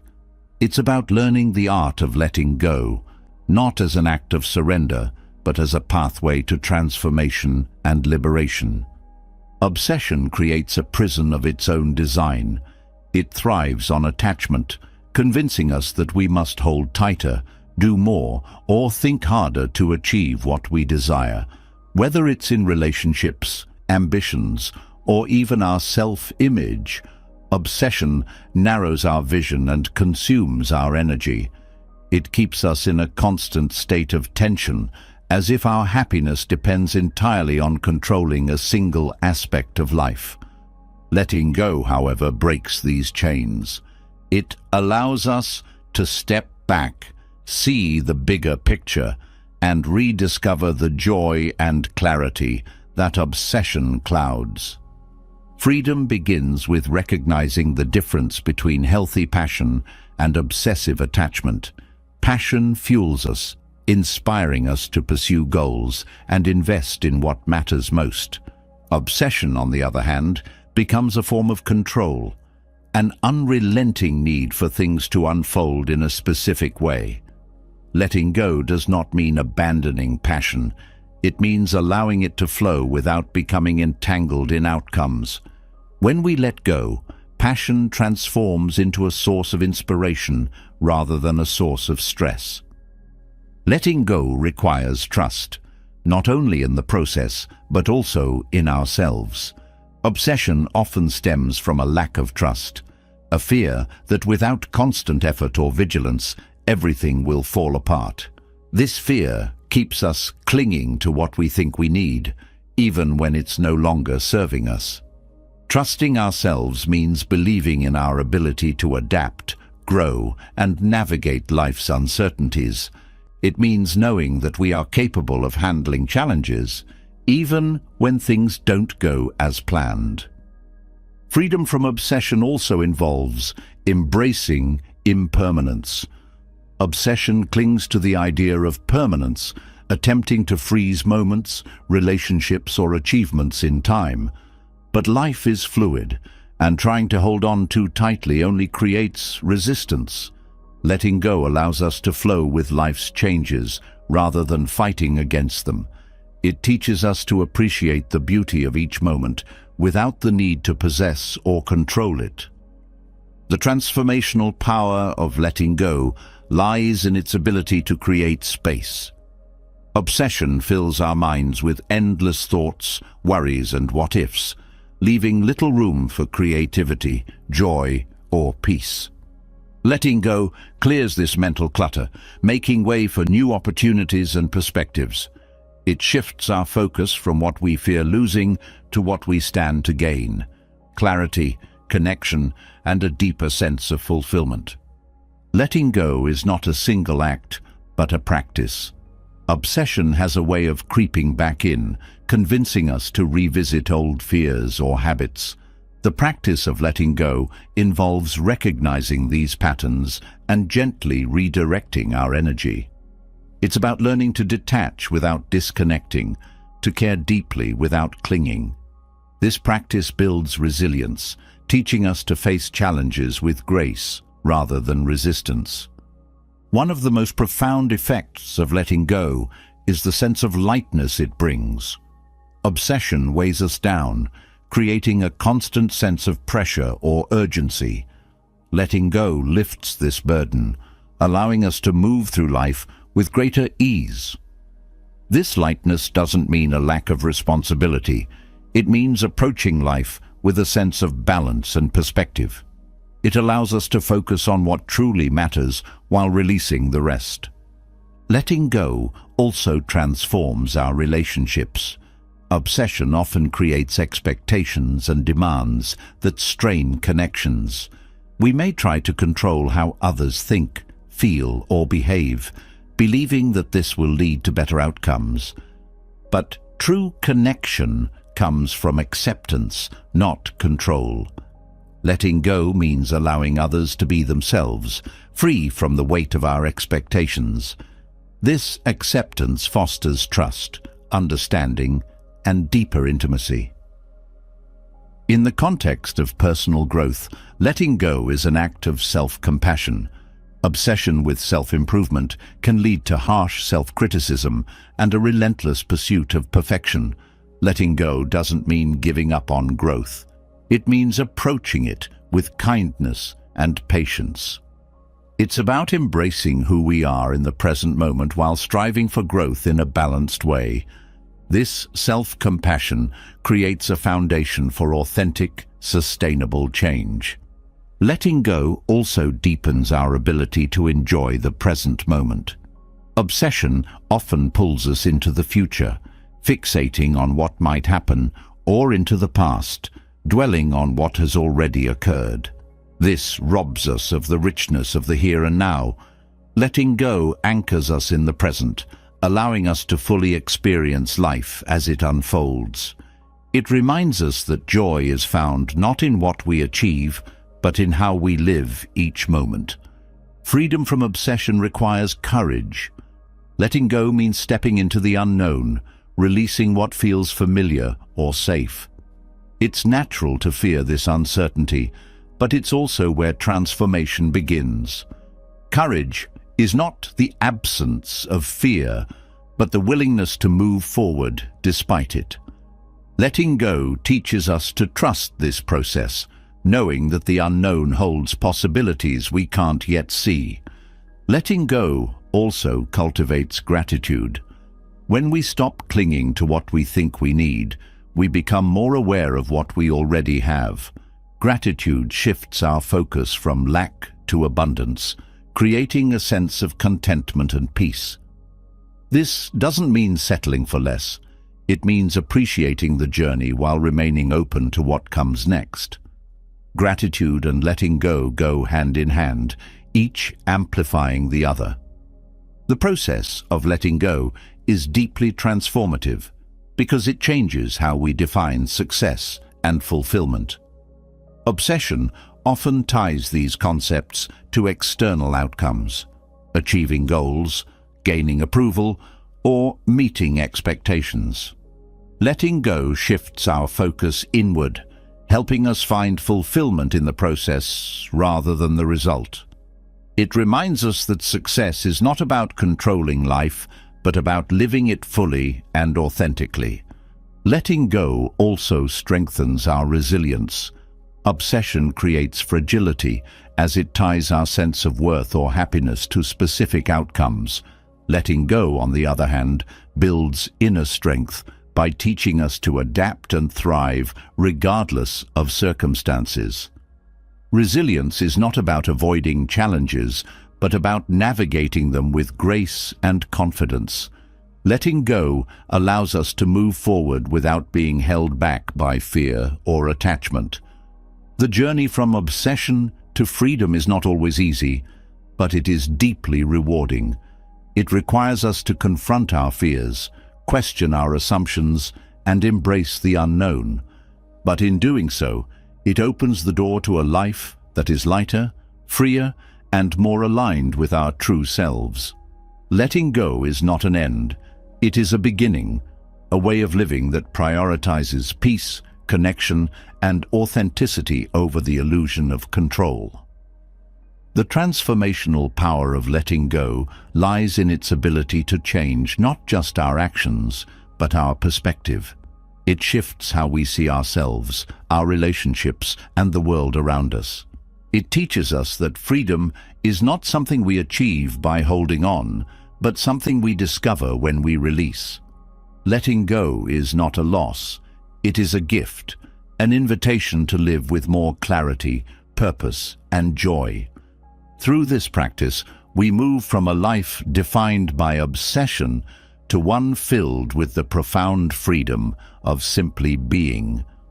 Letting go transforms obsession into freedom, teaching us to release the unnecessary weight we carry and find clarity in simplicity. But within this transformation lies a subtle yet profound distinction that often confuses even the most self-aware. The difference between caring and clinging. Both stem from attachment, but one nurtures and uplifts, while the other constrains and stifles. To care deeply is an act of love and respect, while clinging is born of fear and insecurity. Understanding this distinction is essential for fostering healthier relationships, making balanced decisions and embracing life with greater ease. Caring comes from a place of abundance. It is rooted in genuine connection, compassion, and a desire to contribute positively to something or someone. Clinging, however, arises from scarcity. It is driven by the fear of loss, a need for control, and an underlying sense of insecurity. When we cling, we attach our happiness to external things, believing that we cannot be complete without them. Caring, on the other hand, recognizes that while we value others or certain outcomes, our worth and inner peace are not dependent on them. In relationships, caring allows space for growth, individuality, and freedom. It encourages mutual respect and support, creating a foundation for trust and connection. Clinging, in contrast, leads to possessiveness and dependency. It manifests as a constant need for reassurance or control, often suffocating the very bond it seeks to preserve. True care allows love to flow freely, while clinging binds it with expectations and demands. Caring is about presence. It means being fully engaged in the moment, offering your attention and energy without expecting anything in return. Clinging, however, is future-focused. It constantly worries about what might happen, creating a sense of unease and tension. When we care, we give freely. When we cling, we seek to secure something for ourselves. This subtle shift in mindset has a profound impact on how we experience and nurture connections. Letting go of clinging requires trust. Clinging stems from a lack of trust, both in ourselves and in the natural flow of life. It tries to hold on tightly, fearing that without constant effort or vigilance, everything will fall apart. Caring, however, trusts in the strength of the bond or the process. It understands that genuine connections and meaningful outcomes don't require force.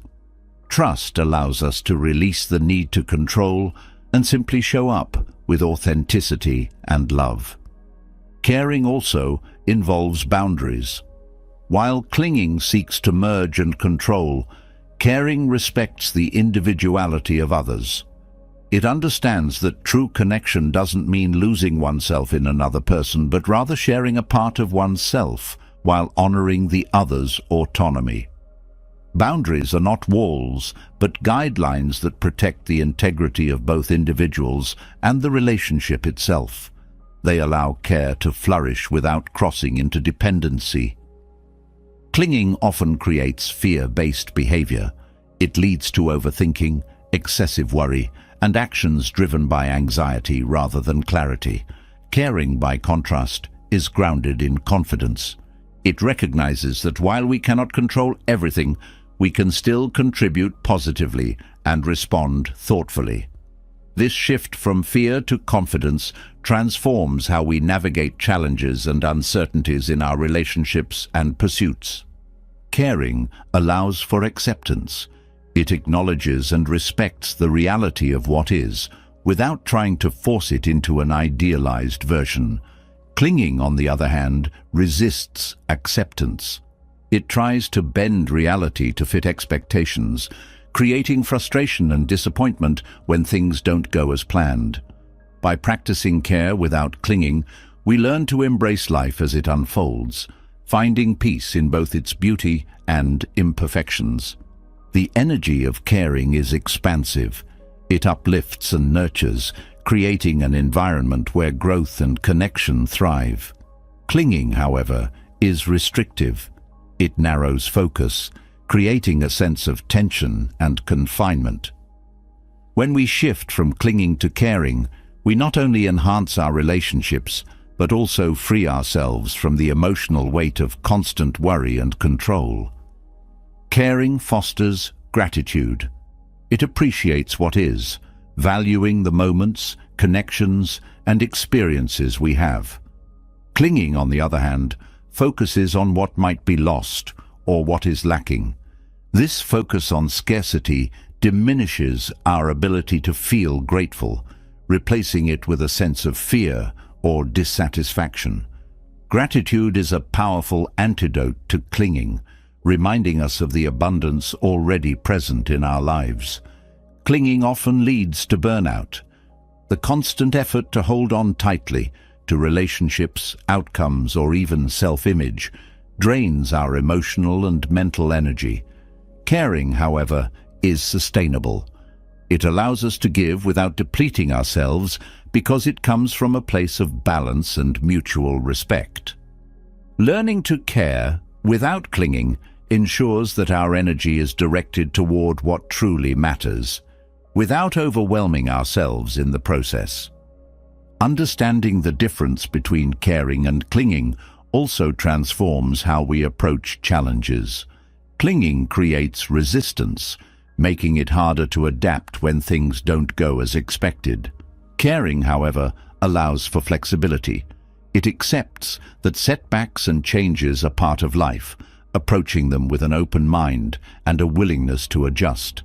This adaptability is key to maintaining balance and resilience in the face of uncertainty. Caring is rooted in love, while clinging is rooted in fear. Love nurtures, empowers, and uplifts, while fear constricts and limits. By shifting from clinging to caring, we move from a mindset of scarcity to one of abundance.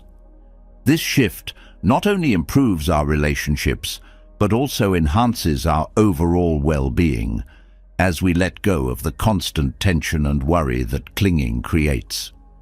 Letting go of clinging doesn't mean letting go of connection or commitment. It means releasing the unhealthy attachment that creates dependency and control. Caring deeply is still possible and even more meaningful when it's free from the constraints of clinging. It allows us to show up fully, engage authentically, and connect in ways that are both freeing and fulfilling. Caring versus clinging also shapes how we view ourselves. Clinging often stems from a fear of inadequacy, believing that our worth is tied to external validation or outcomes. Caring, on the other hand, comes from a place of self-assurance. It recognizes our inherent value and allows us to contribute to others without losing ourselves in the process. This self-assurance creates a foundation for healthy, balanced connections. Caring embraces flow, while clinging resists it. Life is ever-changing, and clinging tries to hold on to what feels safe or certain. Caring, however, moves with life's rhythm, adapting to its ebbs and flows. This flexibility not only reduces stress, but also allows us to experience life more fully, finding joy in its dynamic and unpredictable nature. The journey from clinging to caring is one of liberation. It frees us from the fear-driven need to control and allows us to engage with life and others from a place of love and trust. It transforms how we give, how we connect, and how we experience the world around us. Caring deeply without clinging is not just a shift in behavior, it's a shift in perspective, one that brings greater peace, fulfillment, and freedom. When we begin to understand the difference between caring and clinging, we uncover a profound sense of clarity. Yet, even with this newfound perspective, life often stirs up turbulent waters, moments of chaos, inner restlessness, or overwhelming emotions. These waters, unsettled by external pressures or internal conflicts, can feel impossible to calm. However, the secret lies not in forcing them to still, but in allowing calmness to settle naturally. Like a pond stirred by the wind, stillness arises when the wind subsides, not by pressing down on the surface. Life's turbulence, too, requires a shift in approach, a balance of patience, mindfulness, and surrender. Calmness begins with acceptance. Turbulence often intensifies when we resist it, trying to push away uncomfortable feelings or fix chaotic situations immediately. This resistance creates friction, much like thrashing in water, only pulls us further under. Acceptance, however, allows us to float. By acknowledging the reality of our emotions or circumstances without judgment, we create space for calmness to emerge. Acceptance is not passive. It's an active decision to be present with what is, rather than being consumed by what we wish it were. In moments of turbulence, stillness often requires slowing down. Chaos has a way of speeding up our thoughts and actions, pulling us into a spiral of overthinking or hurried decisions. Slowing down disrupts this momentum, grounding us in the present moment. Breathing deeply, pausing before reacting, or simply taking a moment to observe our surroundings helps to anchor us. These small acts of mindfulness remind us that calmness is not something we create through effort, but something we allow to arise when we step back. Letting calmness settle also involves detachment. Turbulence often stems from our attachment to outcomes, whether it's a desire for control, approval, or resolution. Detachment doesn't mean indifference. It means releasing the emotional weight tied to a specific outcome. When we detach, we free ourselves from the need to force a solution, trusting that clarity and resolution will come in their own time. This detachment creates a sense of freedom, allowing us to navigate turbulent waters with greater ease. Calmness is deeply connected to perspective. In the midst of chaos, our vision narrows, focusing only on the problem at hand. This tunnel vision amplifies the sense of turbulence, making challenges feel larger and more overwhelming than they truly are. Expanding our perspective by stepping back mentally, seeking advice, or considering the bigger picture reduces the intensity of the moment. Perspective reminds us that turbulence is temporary, a passing wave rather than a permanent state. Nature offers profound lessons in calmness. A river flows steadily despite obstacles, finding its way around rocks and bends without resistance. The wind eventually dies down, and the sea returns to stillness. These natural rhythms remind us that turbulence is a part of life's flow, not an aberration. By aligning ourselves with this rhythm, allowing time and space for calmness to return, we learn to trust the process rather than force solutions. This trust is a cornerstone of inner peace. In relationships, calmness arises through understanding. Turbulent interactions often stem from misunderstandings, unspoken expectations, or emotional reactivity. Practicing active listening, showing empathy, and pausing before responding helps to de-escalate conflict. Understanding doesn't require agreement. It simply means recognizing the other person's perspective without defensiveness.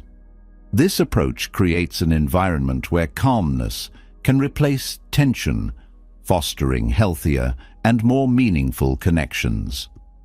Calmness also requires self-awareness. Turbulence often mirrors our internal state, unresolved emotions, unmet needs, or habitual patterns of thought. By turning inward and reflecting on what's driving our reactions, we uncover the root of our discomfort. Self-awareness helps us respond rather than react, shifting from impulsive actions to thoughtful choices.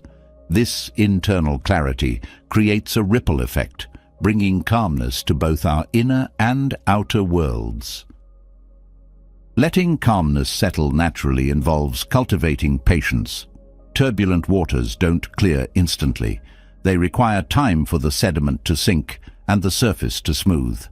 Patience teaches us to sit with discomfort without rushing to escape or resolve it. This waiting period, though challenging, often brings unexpected insights or solutions. Patience is not passive.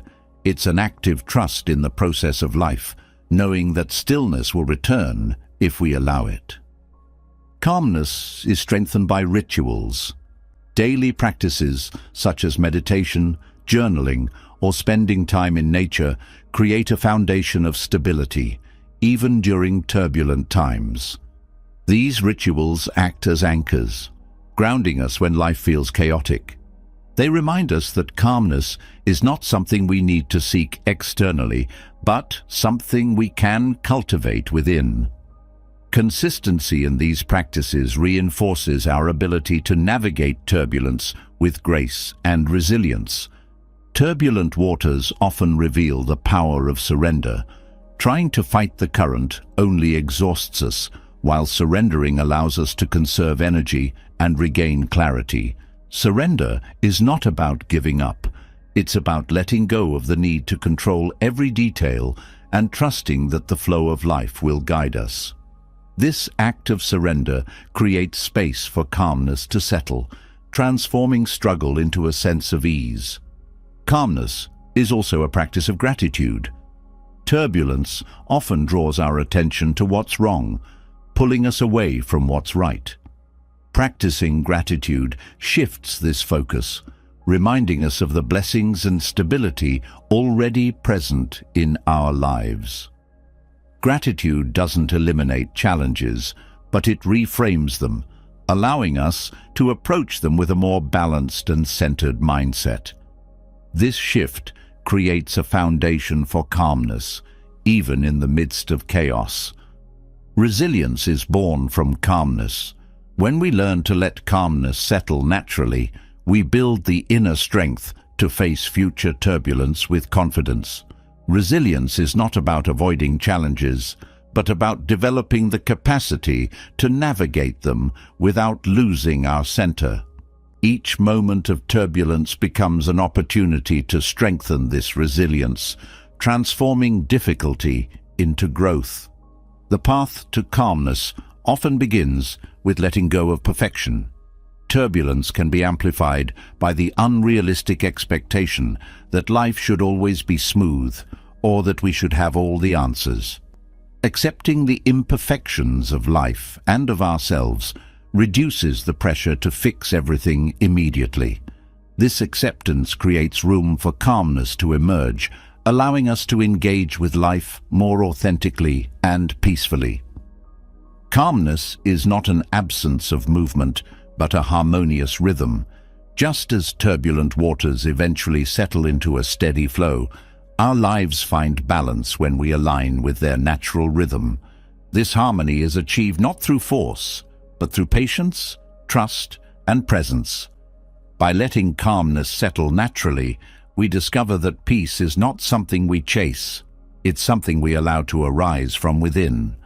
Letting calmness settle naturally teaches us to move with the rhythm of life, but even this balance can be disrupted when effort becomes excessive. Striving itself is not the enemy. It fuels growth, motivates action, and helps us reach meaningful goals. Yet, when striving crosses a line, it can become toxic. This shift happens so subtly that it often goes unnoticed until exhaustion, frustration, or burnout demand attention. Understanding the signs of over-effort is essential to reclaiming balance and redirecting energy toward a healthier, more sustainable path. Toxic striving is rooted in the belief that success or self-worth is tied solely to achievement. This mindset pushes us to constantly do more, give more, and expect more of ourselves, even when it's at the expense of our well-being. It creates an endless cycle where no amount of effort ever feels like enough. Recognizing this pattern is the first step to breaking free from it. The signs are often found in the way we talk to ourselves. Critical inner voices that insist we haven't done enough, paired with an inability to rest or celebrate progress. One clear indicator of over-effort is the inability to rest without guilt. Rest becomes a source of discomfort rather than rejuvenation, as if pausing is a failure rather than a necessity. This mindset not only depletes physical energy, but also drains mental and emotional reserves, leaving us feeling perpetually on edge. Learning to see rest as a vital part of growth, not an indulgence but a foundation, is key to resetting this toxic pattern. Toxic striving often manifests as an obsession with control. When we strive excessively, we attempt to manage every detail, forcing outcomes that may be better left to unfold naturally. This obsessive need to control can lead to micromanaging tasks or relationships, creating tension and resistance both internally and externally. Releasing this need for control requires trust in our efforts, in others, and in the process of life itself. Trust shifts our focus from constant striving to intentional action, allowing space for better outcomes to arise. Another sign of over-effort is perfectionism.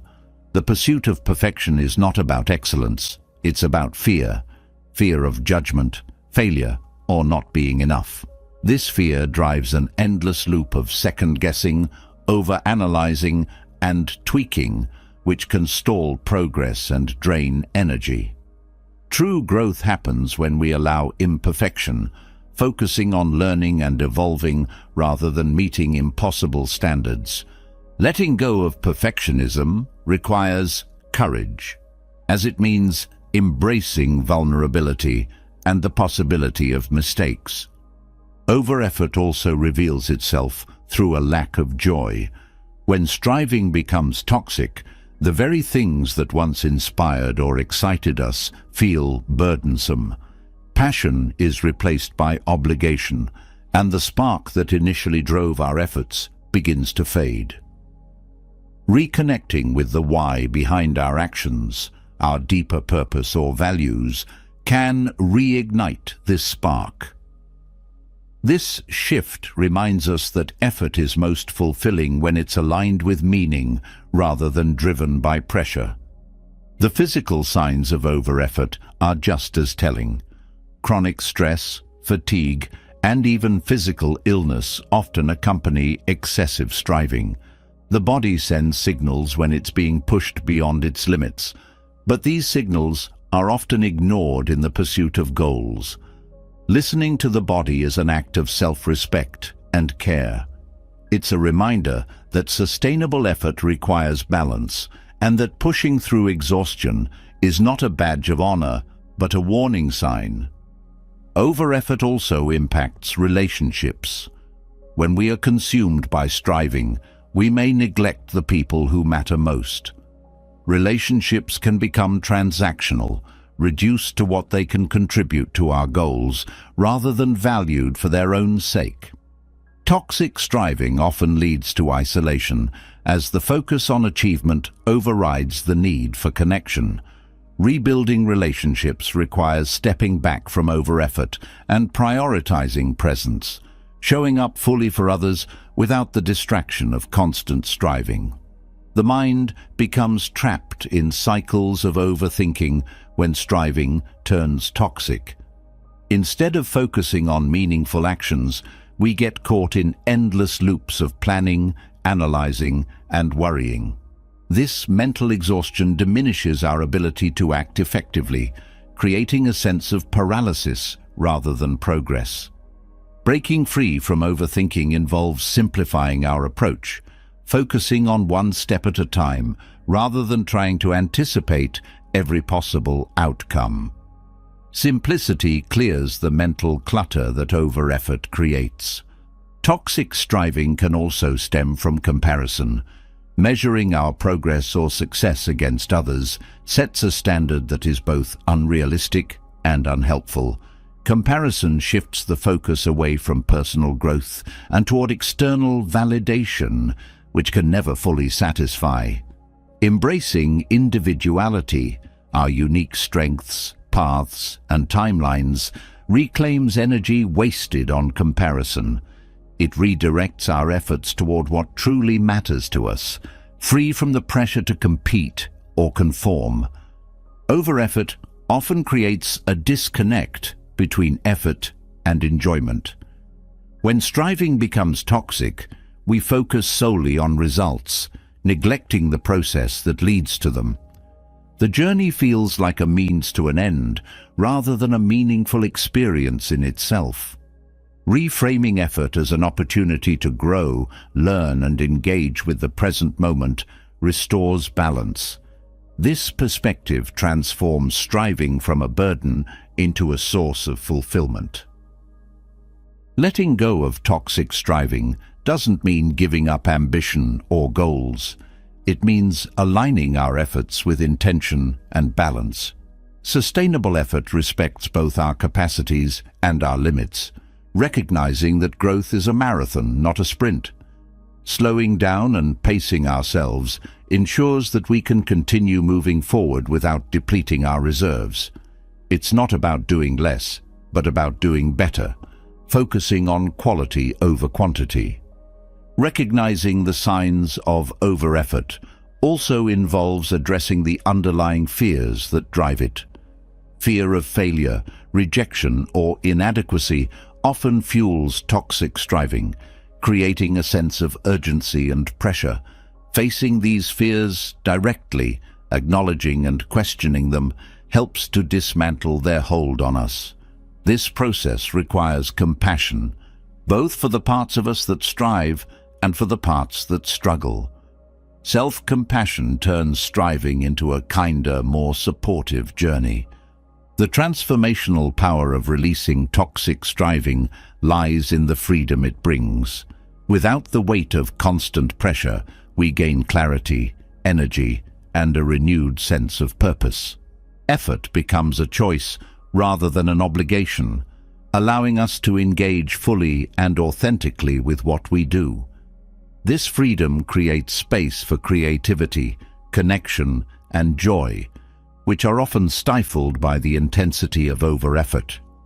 By recognizing the signs of toxic striving, we reclaim control over our energy and focus. We learn to listen to our needs, honor our limits, and direct our efforts toward what truly aligns with our values. This shift not only improves our well-being, but also enhances the quality of our work and relationships. Striving becomes a tool for growth rather than a source of stress, empowering us to achieve more with less resistance. When we let go of over-effort, we rediscover the balance between ambition and contentment. Effort becomes a harmonious dance where action is guided by intention and supported by rest. This balance allows us to achieve our goals while staying grounded and connected to what truly matters. It transforms striving from a toxic cycle into a meaningful and fulfilling journey. Through this process, we find not only success, but also the peace and joy that striving was meant to bring. When you stop grasping, life unfolds in ways you never thought possible, through the wisdom of letting go, of obsession, control, and attachment. You discover that peace and progress are not found in force, but in flow. By embracing non-attachment, trusting life's rhythm, and releasing the grip of expectations, you unlock a freedom that allows results to come naturally. The harder you chase, the further peace drifts away. But when you surrender to the journey, focusing on presence and purposeful action, life aligns itself beautifully. This journey isn't about giving up, it's about showing up differently, caring deeply while letting go of clinging, striving with balance, and allowing time to do its work, transforms not only how you live, but how you experience the world around you. It's not a rejection of effort, but an invitation to align your effort with intention and trust. Results come when you stop caring for the outcome with desperation and start living in harmony with what is. Now, we'd love to hear your thoughts. What spoke to you the most from this journey into letting go? Leave a comment below and share how you plan to apply this wisdom to your own life. Let's create a space for growth and connection together. If this resonated with you, hit the subscribe button and turn on the notification bell so you don't miss out on more wisdom that can transform your life. Together, let's continue exploring the depths of peace, purpose, and fulfillment. Your next step toward a freer, calmer life begins here.